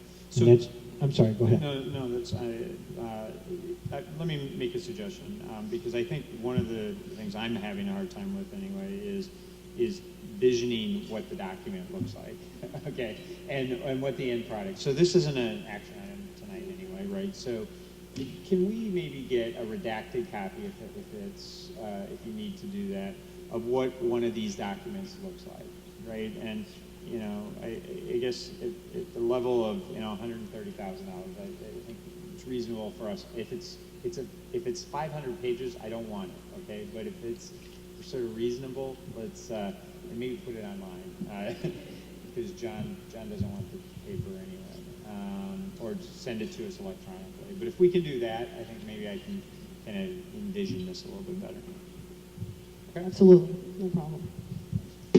And I would just like to thank Fanny and Helen for being here this evening and helping us out. Thanks for staying. It's been a long night. Yeah. Breakfast will be served. Breakfast? Great. Thank you. Tony, this is Dan. Not to prolong this, I just want to understand. Reading this document, it touches on security here, and I don't want us to overlook the security piece. And people have touched on that. So, to kind of add on to what Terry said there, I would like to understand what we want to achieve with the security piece, and if this is going to be above and beyond what we have right now, or if we have the pieces we feel to implement phase A to make sure that our schools are at the utmost security. I don't want to risk saving $130,000 if people are saying in that meeting right now that they think there's security gaps that we need to find out more about. Well, Dan, I agree with you. That's why I asked, where does the original TIM study end and where does this begin? And if there is overlap, then obviously we could defer because there may be items on the original study that we can handle that lead into this. So and apparently Scott is going to give us that report where we'll have a better understanding of that. All right, thank you. Okay, next item. Resolution number 114-1114, abating the working cash fund of Community Consolidated School District number 64, Cook County, Illinois. Beck? ISBE has a lot of crazy rules. This is one of them. When we received the proceeds of the bond sale last week, we had to, by school code, deposit them into the working cash fund. I can't expend for capital projects out of the working cash fund. So the only alternative is to transfer that money to the education fund or the operation and maintenance fund. It makes sense to take it from working cash to operation and maintenance. But I can't do capital projects of this magnitude out of the operation and maintenance fund according to ISBE. So then I transfer it from the O&M fund to the capital projects fund, and that's what all of this does. So we're just following the rules as put forth by the State Board of Education. Just like they said for Nixon, follow the money. Exactly. So we need to have a motion and a second. Where that got I move that the Board of Education of Community Consolidated School District 64, Parkridge, Illinois, Niles, Illinois, adopt the attached resolution 1114, approving the abatement of $8,600,000 of working cash funds, and authorizes the school treasurer of the district to permanently transfer the abatement amount to the operations and maintenance fund, the fund of the district most in need of the abatement amount. The school treasurer is further authorized in accordance with the rules and regulations of the Illinois State Board of Education, and specifically Section 100.50D2 of Title 23 of the Illinois Administrative Code. The abatement amount shall be transferred to the District Capital Projects Fund to use as provided in said rules and regulations. Second? Second. We'll take a vote on Vicky's side. Aye. Aye. Aye. Yes? Aye. Aye. Dan? Nay. Okay. 7-0, the vote passes. No, I said nay. Oh, nay? Sorry. He said nay. I thought you said And yay. I think everyone knows why I said nay, so I don't know if you guys want All right, 6-1, the vote Dan has passes. been consistent. Thank you, Dan. Yeah. Yep. All right. Got it. Okay. Next item on the agenda, Becky, discussion approval of 2014-15 student fees. I get a little nervous when we start talking about student fees. But it's the same format that the board has seen for the 5 years that I've been here. It just says what the fees were last year and what we're proposing for this year. And as you can see, and as we've talked about for the last almost year, that there are no increases in the recommended fees going forward, except for the Jefferson School program, where we're doing very small incremental increases into the program. Other than that, all fees are the same. Can I ask a question about the Jefferson program? So Sure. is that the before and after school program? We have before school care for the students who attend AM kindergarten daycare there. Oh, I see. Okay, so Okay. this is not related to what we're No. doing in terms of having before and after? No. Okay, got it. No. And then we have, that's before, we have AM and PM kindergarten daycare at Jefferson. Crazy question, Beck. I thought that we were going to, and apparently we're not, maintain kindergartens on site for the before school. This is just for Jefferson, for those students whose parents bring them to Jefferson in the morning. Yeah. And they attend AM kindergarten daycare there. It's the kindergarten extended day. And they only go to Jefferson for half a day. Right. Then we bus them back To the their buildings. buildings. Right. Then there are students who attend. The buildings in the morning. They attend kindergarten in the morning in their particular building and go to Jefferson in the afternoon for this extended daycare. Becky, aren't we talking about the preschool community students? That's the only one you have listed as having an increase. Before school childcare, preschool community students, right, that's a 50-cent increase per hour from $17.50 to And that's the only $18. increase you've got there. Summer camp. Yeah, and summer Right. camp. But you do not have an increase for kindergarten extended day. All right, and I think we've agreed on a format to use for the coming year on how to break down student fees, and that'll be forthcoming? Well, I think what I agreed to do in the study in December is to repeat that same study at the end of this school year. I know Dr. Hinton is talking with her curriculum specialists on how to break it down even further than that. But we haven't come up with a formula and/or how we're going to actually execute that piece of the study. I've got a couple of questions. confused, yeah.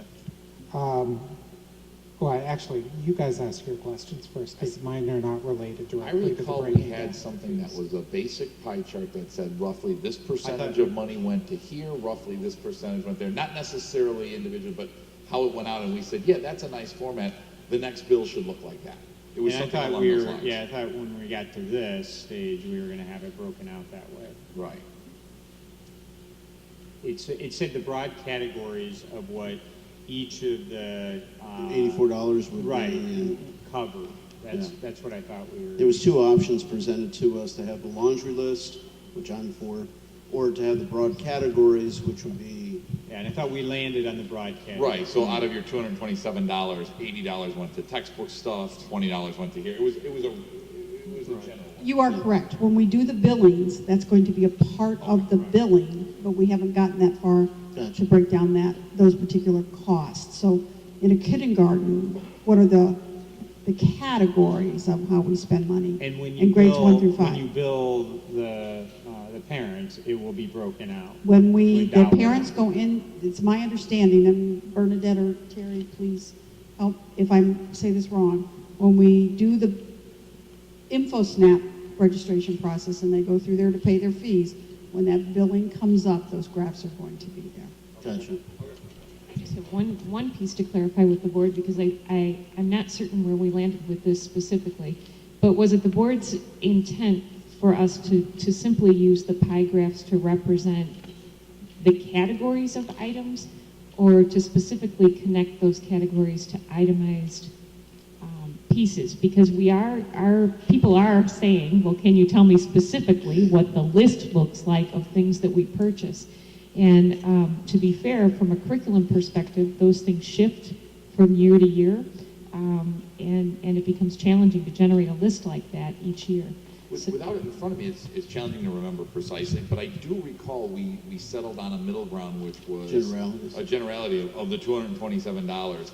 X dollars went to this, X, Y dollars went to this, Z dollars went to that. It was something along those lines, if I recall correctly. Is that what you recall, John? I think I may have been missing from this meeting, but that makes more That sense is to me correct. than trying Right. to, detail it, because you've got the two problems that what you spend on changes each year, and we do not charge a high enough fee to pay for all of the things that our fees spend money on. So telling somebody that their fee bought, McGraw-Hill's, geography level 7 just isn't true.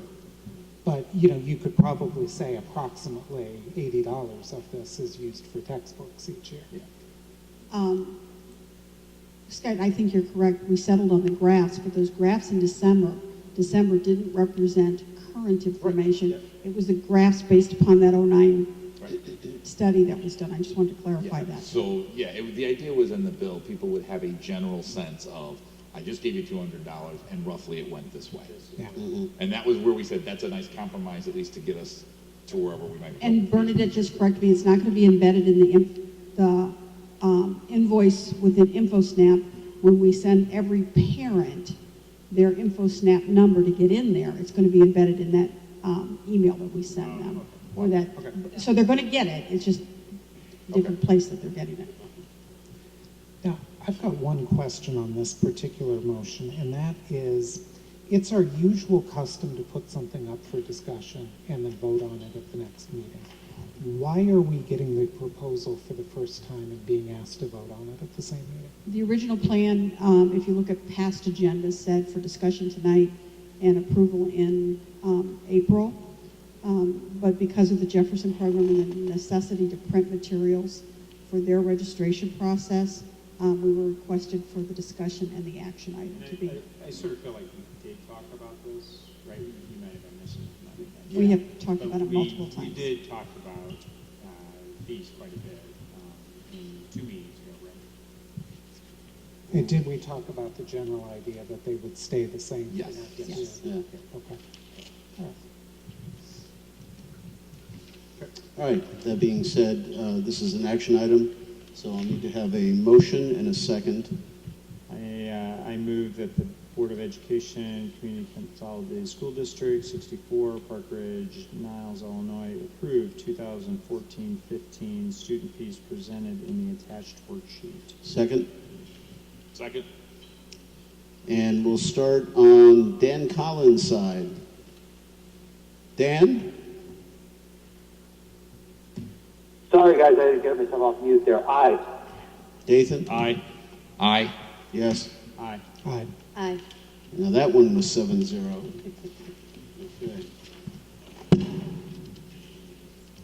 Next item, approval of the 2014-15 staffing plan. Joel, you're up. Actually, Joel and I are going to tag team on this, and I'm going to start with the attachment. So if you go to attachment 2, and then we're going to work our way back. Attachment 2 is the projected class size and sections per building and per grade level. And the difference between the document that you see tonight and the document that you've seen in the past is that We've added average class size on here. So not only do you see the number of sections, but you see the average class size. So if you're looking at Carpenter, we're anticipating 64 kindergarten students in 3 sections, so those average class sizes will be 21.33. If you get down to Roosevelt, and it looks like we're going to have projected 70 kindergarten students and 4 sections, those class sizes will be 17.5. So the class sizes will be lower at Roosevelt than our current guidelines. And you could really pick any grade level, any section, and look at the exact effect at that building and what we project to be at any grade level. On the right-hand side of the document, it says use of the positions in FTE, and this kind of carries forward to attachment 1. So we've said that based upon our rollover method, we think that in grades 1 through 5, we're going to reduce 5 classroom sections, and we're going to reduce 4 FTE for specials, and then we're going to add back, because we have 2 sections of kindergarten that we think have the potential to go over our projections. So that would be a 1 point FTE. And then we're saying in grades 1 through 8, there are potential of those class sections to go over our current guidelines, so that we have to add back 8 FTE. And in a conversation today with Mr. Martin, we decided that 3 FTE for specials sections based on enrollment. In this document it says 3. We're actually thinking that it should be 4 based upon our review of sections today. So that would make a total increase of 4 FTE instead of 3 at the bottom. And that's assuming we don't make any changes to section. Correct. Not class-side guidelines, no changes to those, and or our current procedures to add teachers when one section goes over by 1. Right. Which I think Dr. If any of those variables change, then that certainly could affect the number of FTE that we would have to add. Attachment 1 is, again, a breakdown of the various categories and positions that we have requested. So the enrollment changes, again, that 3, where it says bubble sections for specials, would actually say 4, and it would change the math. Would add $55,000 there. And then in the administration, you see that we're recommending the addition of the Assistant Director of Special Education / Pupil Services. We discussed that at the last board meeting. Then you would see that we're going to recommend a reduction of a facilitator in special education, and the salaries would be a wash, so that we're recommending a 12-month salary for at about $100,000, and that it would be an offset of the current employee's salary of about $100,000. Then you can see under student support learning, there's various positions added and various reductions added, and actually it almost breaks down to a break-even point, although it's a slight reduction. And then under technology, as Dr. Bresnahan and Mrs. Tram said, there's that position for web manager and district technologist. So a total maximum exposure of $279,000. Right, and that's with the 55. Correct. Right, so 279. 279, if I add it right. Okay, and how much of that is it the 165 that is due to section? 220. 220 Right. of that? How do I get 220 of Well, that? it'll be 165 plus the 55. I see. 4 instead of 3. Okay, got it. 165 plus the 55. That's because of the section issue. Right. Okay, got it. And Joel? All right, since So she's doing such a nice job. I know the board had asked us to look at a little bit of a brief description on the positions that we were asking for. So we have presented that, and also to be as cost neutral as possible, which we have tried to be going back and discussing this and looking at positions where we could make some changes to offset the additions that we were suggesting, and you have that before you, and obviously we'd be open for questions, which I'm sure we'll have. I guess the only comment two comments I have on this. One is that I appreciate the second look at what you need and what you can give up in order to get what you need. I realize it's difficult to put a negative number on anything, other than the enrollment changes, and I appreciate that you did. So thank you for that. The second comment I have is that what I would suggest that we do this evening is detach the web manager and district technologist position from the rest of this for our vote this evening. And that's kind of without prejudice to actually approving it later in the spring. But to me, having looked at the job description and looked at the FTEs requested for it, it seems to me that that matches very nicely with the one-to-one recommendation and the work on the website. And I'd like to see us just get a little further in our discussion of those two things before we pull the trigger on it. So, my reaction would be, I'm glad it is on the staffing report right now because I wouldn't want to be sandbagged with it later in the spring, but I don't think we need to approve it tonight in order to get it done by the time we want it done. So we could, for instance, do it a meeting from now, 2 meetings from now. But that would be my suggestion for that position tonight. And I would support that. I guess what I'm having a little bit of trouble with, this is my first time through this, so kind of bear with me a little bit, but is that our total numbers are going down, right, in terms of students. And I know, and again, you all have been through this, so maybe you can help me. But why we don't make adjustments in those classes that would be sort of going down and moving, riffing, I guess, according to the process that we kind of go through, riffing teachers that are in those lower grade or lower student counts and moving them to higher student counts. So can somebody walk me through that a little bit? Do you want me to? I'll take a stab at this because this has been my question for years. I still don't get it for 3. Yeah. Right now, if nothing changes, my understanding is that we will be down 5 classroom teachers next year. So we will riff 5 classroom teachers. And if nobody new moves into this district, we will not hire them back. And that is what the -5 is. Now, based on experience, our August enrollment is always higher than our March enrollment. So they always put in bubble positions, which are contingencies. If we approve them, they don't hire them until the enrollment actually approves. And then they only hire the number that they need to hire for the given enrollment.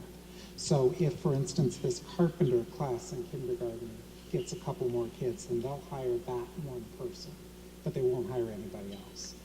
And, but what they want is a contingency so that they don't have to come and redo this agenda item if most of these things go over. Am I right so far? Correct. 5 classroom teachers and 4 FTE for the specials that go along with that. Right. So 9 people right Correct. now. If nothing changes, we lose 9 teachers. And we only get them back to the extent that the enrollment actually comes back.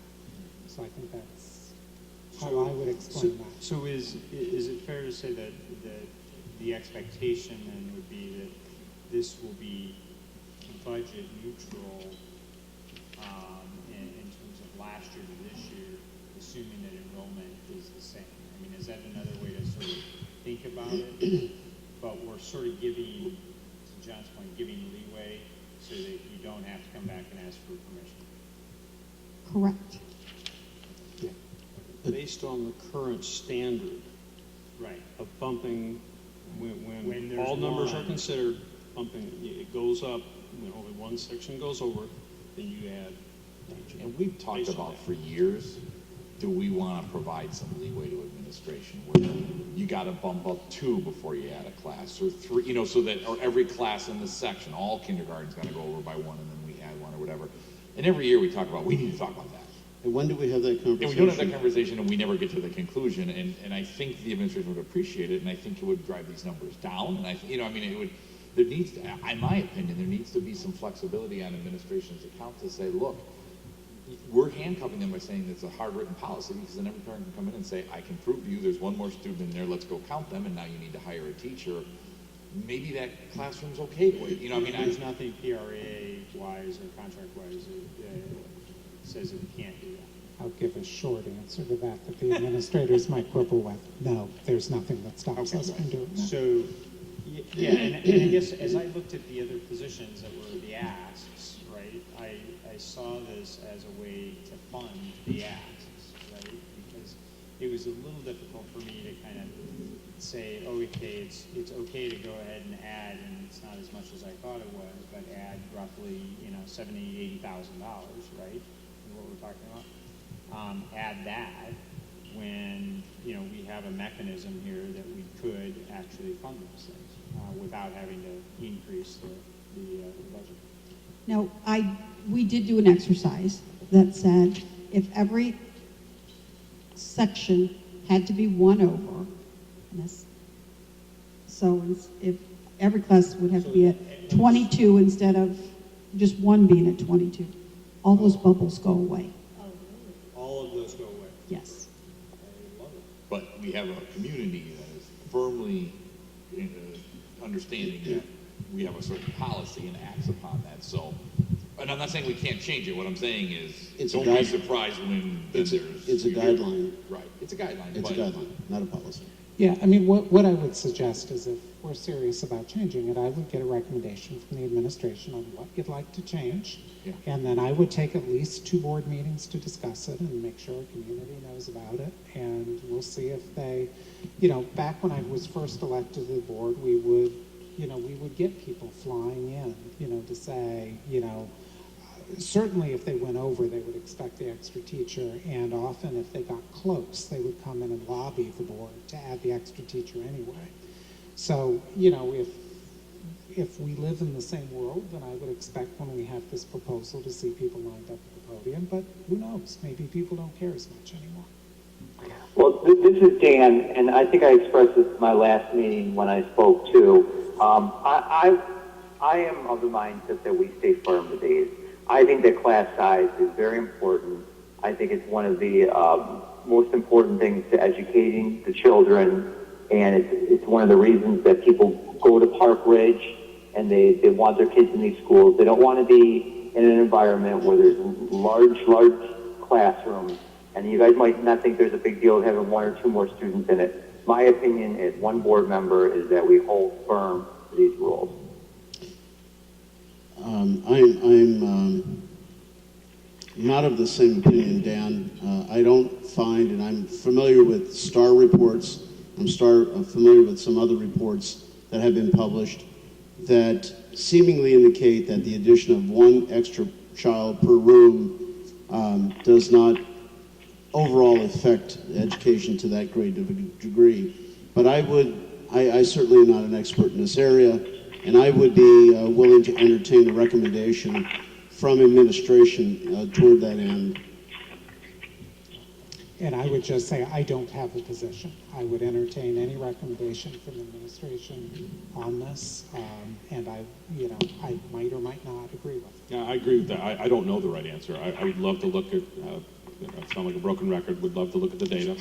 But yeah, I'd be happy to hear from administration about that, what they recommend and why, and then decide. And then hear from our public when they come to the meeting, and then we can talk about it. And it may be different from, K through 3, I don't know, Lori, versus, 3 through 6 or whatever, or 8, I guess. So I'd be willing to entertain, but I do know that this is a way that we could probably fund a couple other things if we had some flexibility. And building upon your original statement of, I'm just seeing more adults to kids in the ratio, and that bothers me. I understand that we're going to do some new initiatives and that might be needed, and I can appreciate the need that you're addressing in the special education. I see this English learning population. There's one there, and I know in the study they said that we went from 2% to 5%, or maybe I got the number wrong, but we saw an increase.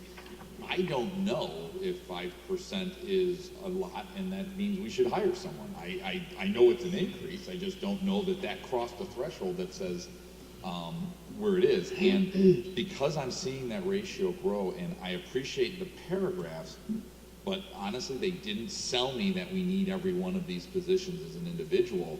You know, as it stands now, to vote for this as a block, my answer is no. I can't vote for this staffing plan. I need to be convinced. I mean, we sit there and we debate salaries for individuals for $10,000. I mean, we debate them for hours, and here's 5 positions and lots of money.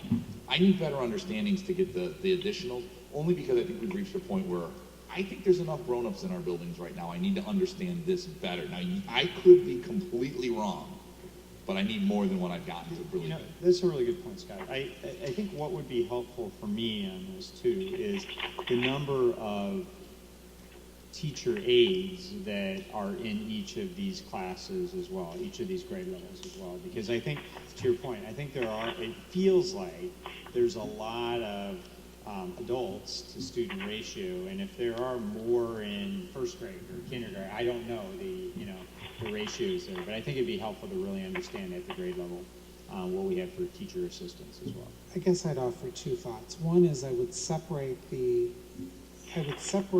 teachers, the classroom teachers from the additional, the other groups that they've added. And the reason is because unless we change our class size policy with a little p, unless we change that class size guideline, we can't do anything about attachment 2. So right now it doesn't do me any good to know how many teacher aides are in the classrooms for these classes, because until somebody proposes to me a way to change our class size guideline, I can't do anything about it. To Scott's point, then you can't really vote. Right. Well, no, what I would say I could is vote I on can that vote part. year after year for the staffing report for that part, because we have a set of rules and we follow them every year until somebody changes them. What I'd say about the other group is I share, Scott, your concern of how do I know I need an English language person. And I guess the way that I have kind of figured that is I'm just going to say I don't want to add more people per kid. And that's why I said last time, if you want these additional positions, I need to see offsets. And if I see offsets, then I can say, okay, they've done the hard work of deciding which adults are most important to them. And I'm not going to get into their face and deciding whether I agree that it's an English language person versus a curriculum specialist for media. So I appreciate that they've done that. Now, I think if I add up the pluses and the minuses, I'm going to find it still slightly on the plus side. And I did consider saying, hey, that's not good enough. I really meant net zero. I decided that, especially since this is the first time we've made them go through this exercise, that what they've done right now is close enough for me if we detach the technologist and webmaster for the moment. But I appreciate if others, don't feel that's quite good enough. Yeah, I guess I'm not quite sure how you got to, so are you saying, John, that you got yourself to, it was budget neutral? No, it's not It's budget definitely not neutral. budget neutral. It's not budget neutral, but it's closer than it was. And then I detached the web manager, district technologist for the moment, and that made it closer to budget neutral.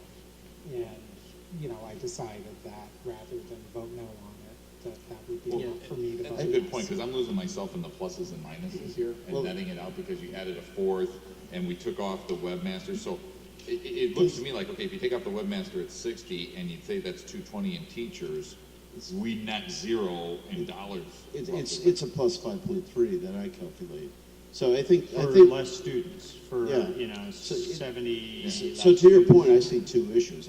One issue is the staffing report, and then the separate issue of these 4 other individuals. And I think, was it you who said you don't have enough data to provide you with the information to make a decision on whether those positions are merited? I can't remember, is Dathan or Scott?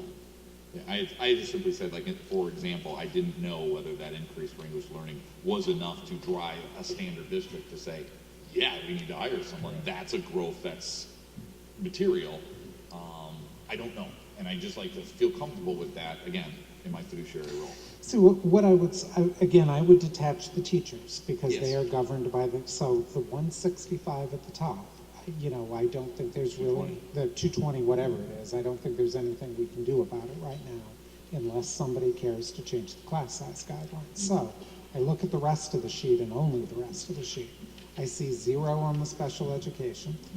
I see -1,000 before you get to the web technologist. And, I'm proposing to detach the webmaster technologist for the evening. So I'm at -1,000. Okay. And to me, that's As awesome. long as that adds up, and that's what I'm saying, because I'm getting lost in there. Then you've effectively said, I'd like to take this person and replace them with a person that does that, and that's your jurisdiction, in my opinion. I thought these were net new in some respects. And I think I'm there as well, as long as the caveat that, it sounds like administration wants to do this, comes back with a recommendation on the class size, small. Yeah. So the action item would then be amended to, instead of the last 2 words, it would be with the exception of the .5 webmaster, .5 district technologist, Yes. which will be considered at a later date. Yes. Okay, then I'm okay, as long as it adds up right. Now, You could read my. Can I ask one question, David, before, you were going to take it to a vote, Dathan? Is that what your plan was? I was just going to see what the action item would sound like. Okay. Quick question for you guys. So is this special education director role, I know we had talked before about having an assistant director, so we'd have Jim's replacement, and then we'd have an assistant. Is that still on the board, or are we just replacing one full-time with one full-time right now? it's Jim and an assistant. But in order to get the assistant, Dan, they are willing to give up a facilitator position. And they estimate that those 2 things cost the same. Okay, so it's cost neutral. Yeah. Right. Okay, thank you. Okay. Any further comment on this? And if not, we can move to a motion and a second. Dathan, since you were so good. I move that the Board of Education of Community Consolidated School District 64, Park Ridge-Niles, Illinois, approve the 2014-15 staffing report with the exception of the .5 webmaster, .5 district technologist, which will be considered at a later date. Second. John? Okay. Vicki, starting on your side. Aye. Aye. Aye. Yes. Aye. Aye. Dan? Aye. Great. Alrighty, Dr. Bender, first reading of Board Policy 7:1000. 100. Yeah, 7100 basically is a health piece, and it came about by needing to move the date for which parents provided proof of immunizations up to October 15th. And upon reviewing the policy, there were, as you can tell, there's some other cross-outs in there that simply do not pertain to what happens at this time. I know that John spent a lot of time with our district nurse, Margaret Pekowski, going through these, and this is what we present to you tonight for first reading. John, did you want to have any other pieces that you want to point out on this? The only thing I would say is that it's driven by the idea that they asked to be able to have people have until October 15th to submit their documentation rather than the first day of school, because they thought that was A, administratively easier, and B, it's allowed by law. We did some cleanup on the wording. The only other substantive changes that we made were in the eye exam and dental exam sections. Right now, the policy says that if a family doesn't get the eye exam and the dental exam for their kids, that we can hang on to their report cards. We chose to delete that. It's not, well, state law doesn't require that we punish people for not doing that. It does require that we punish people for not getting their immunizations. But, personally on dental and I like that we nudge people. I don't want us being the enforcer of whether parents actually get those exams. So I proposed, and Dathan, I think you agree, that we pull those out. I'm also told that in practice we don't do it. So In practice, you don't do what? Hold the we report don't cards? actually hold people's report cards. The one thing, and Lori, maybe you can fill this in, how are children, and my daughter was one of these, we didn't realize her eyesight was bad until we got an email from the teacher saying, your daughter can't see. And we took her to the eye doctor and she got glasses. I mean, how absent these vision examinations, which she had a year before that, by the way, absent these vision examinations, how are staff, how do they work in identifying some of these vision issues? Because that's pretty critical if you're trying to read the board.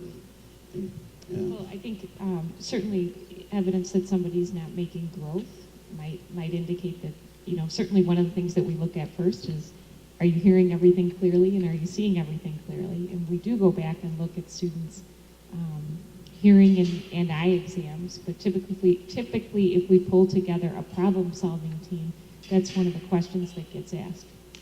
So it's just total continual evaluation. Just see. Could somebody struggle for a little bit? Yeah. Based on those two things, if they don't have a current exam, certainly. All right. Any other questions or comments? And if not, we go to consent agenda. Would you like a motion? Yes. Sure. Okay. I move that the Board of Education of Community Consolidated School District 64, Park Ridge-Niles, Illinois, approve the consent agenda of March 24, 2014, which includes the personnel report, bills, payrolls, and benefits, approval of financial update for the period ending February 28, 2014, approval of middle school food services contract extension for arbor management, approval of extension of Subtran contract for special education transportation, approval of Windstream contract extension for wide area network services, release of closed minutes, and destruction of audio closed minutes, of which there are none. Second. Prior to taking a vote, I do have one question. Becky, on page 3 of your report, under revenue expenses by fund,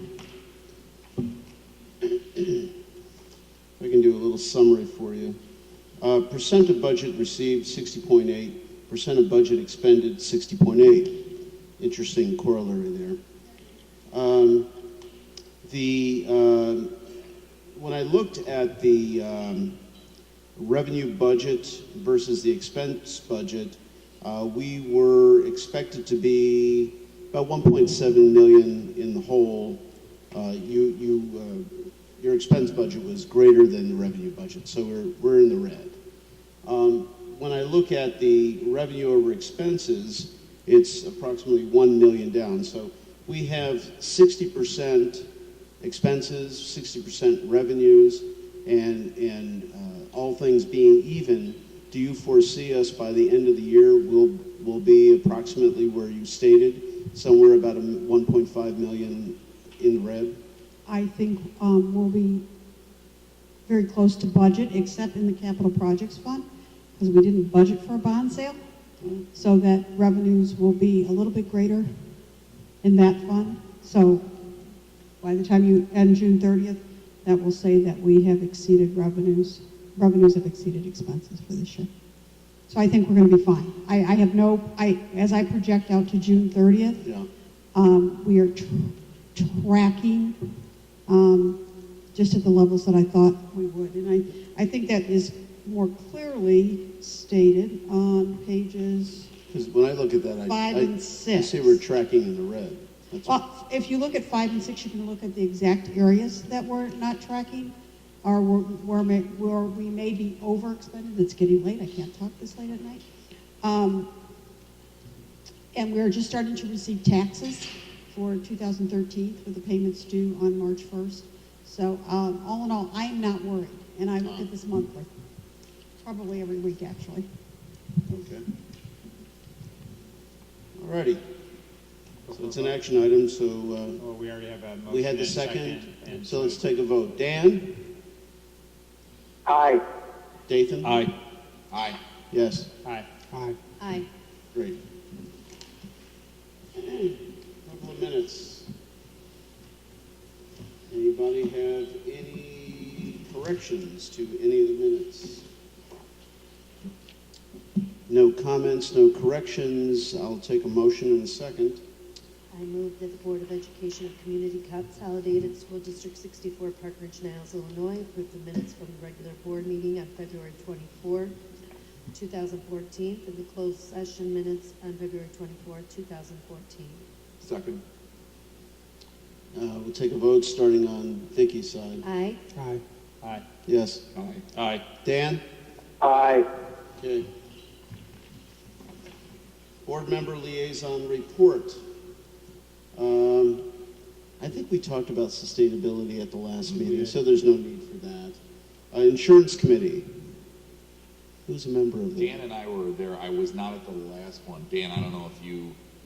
Anything to add, Dan, from the insurance committee report? I was there. I really don't have much to add, to be honest with you. I mean, Becky, if you want to touch on it, feel free. The only thing I would add is last Wednesday, on early release day, we had a health benefits fair at Emerson, where we probably had 400 to 450 staff go through. We had all of our vendors, our service providers for all of our benefits, so Blue Cross and Blue Shield was there. The consultants for the NIHIP health insurance pool were there. Guardian Dental, Payflex, which is our Section 125 program. VSP, our vision insurance, ING, our life insurance, and we had some firm here from here in Park Ridge who did blood pressure screenings, and that thing that we all hate to do, get on a scale and weigh ourselves and figure out. Scales lie. Don't worry about it. I know that. I did not do that piece of it.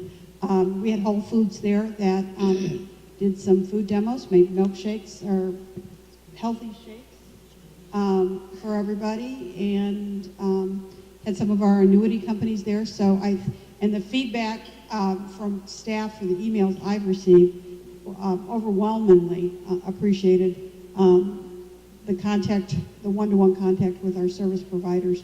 And of course, we had raffle prizes for many of the vendors, and it's been an ongoing battle. I only gave them a raffle ticket with a number on it, so they had to save their tickets.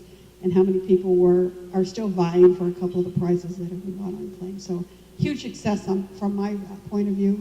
I think staff had the same concept. So. Becky, when do we get the costs for insurance for the next year?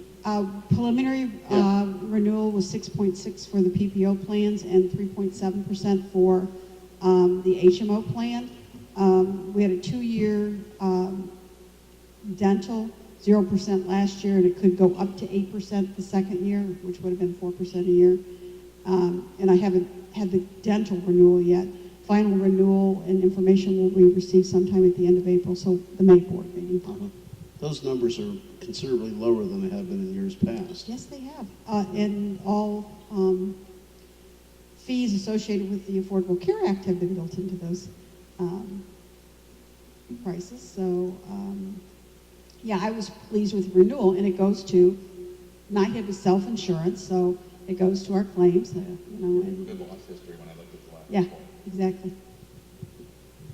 All right. BATC, John, Scott? I think you heard the report already. I think you're good. Anything else to add?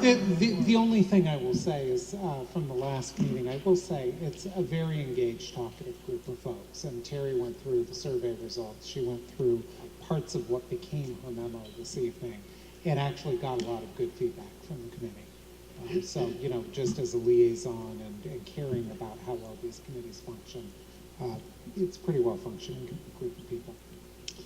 And finally, ELF. Anybody go to the ELF meeting? No. I know they're working on reviewing the proposals because my wife's on the board. Oh, yeah. That's all I can tell you. Okay. Dr. Bender. Just other discussions and items, they're listed there. We've had this numerous small FOIAs that have come in that we're working with. Again, the update on collection of current student fees, the district financial profile. I think you got a copy of that, which was very, very good. There are, of course, minutes of board committee meetings that are there for your reading. So that's it. Okay. Any other comments or questions? If not, take a motion to close. So moved. Second? Second. All in favor? Aye. Any opposed? None?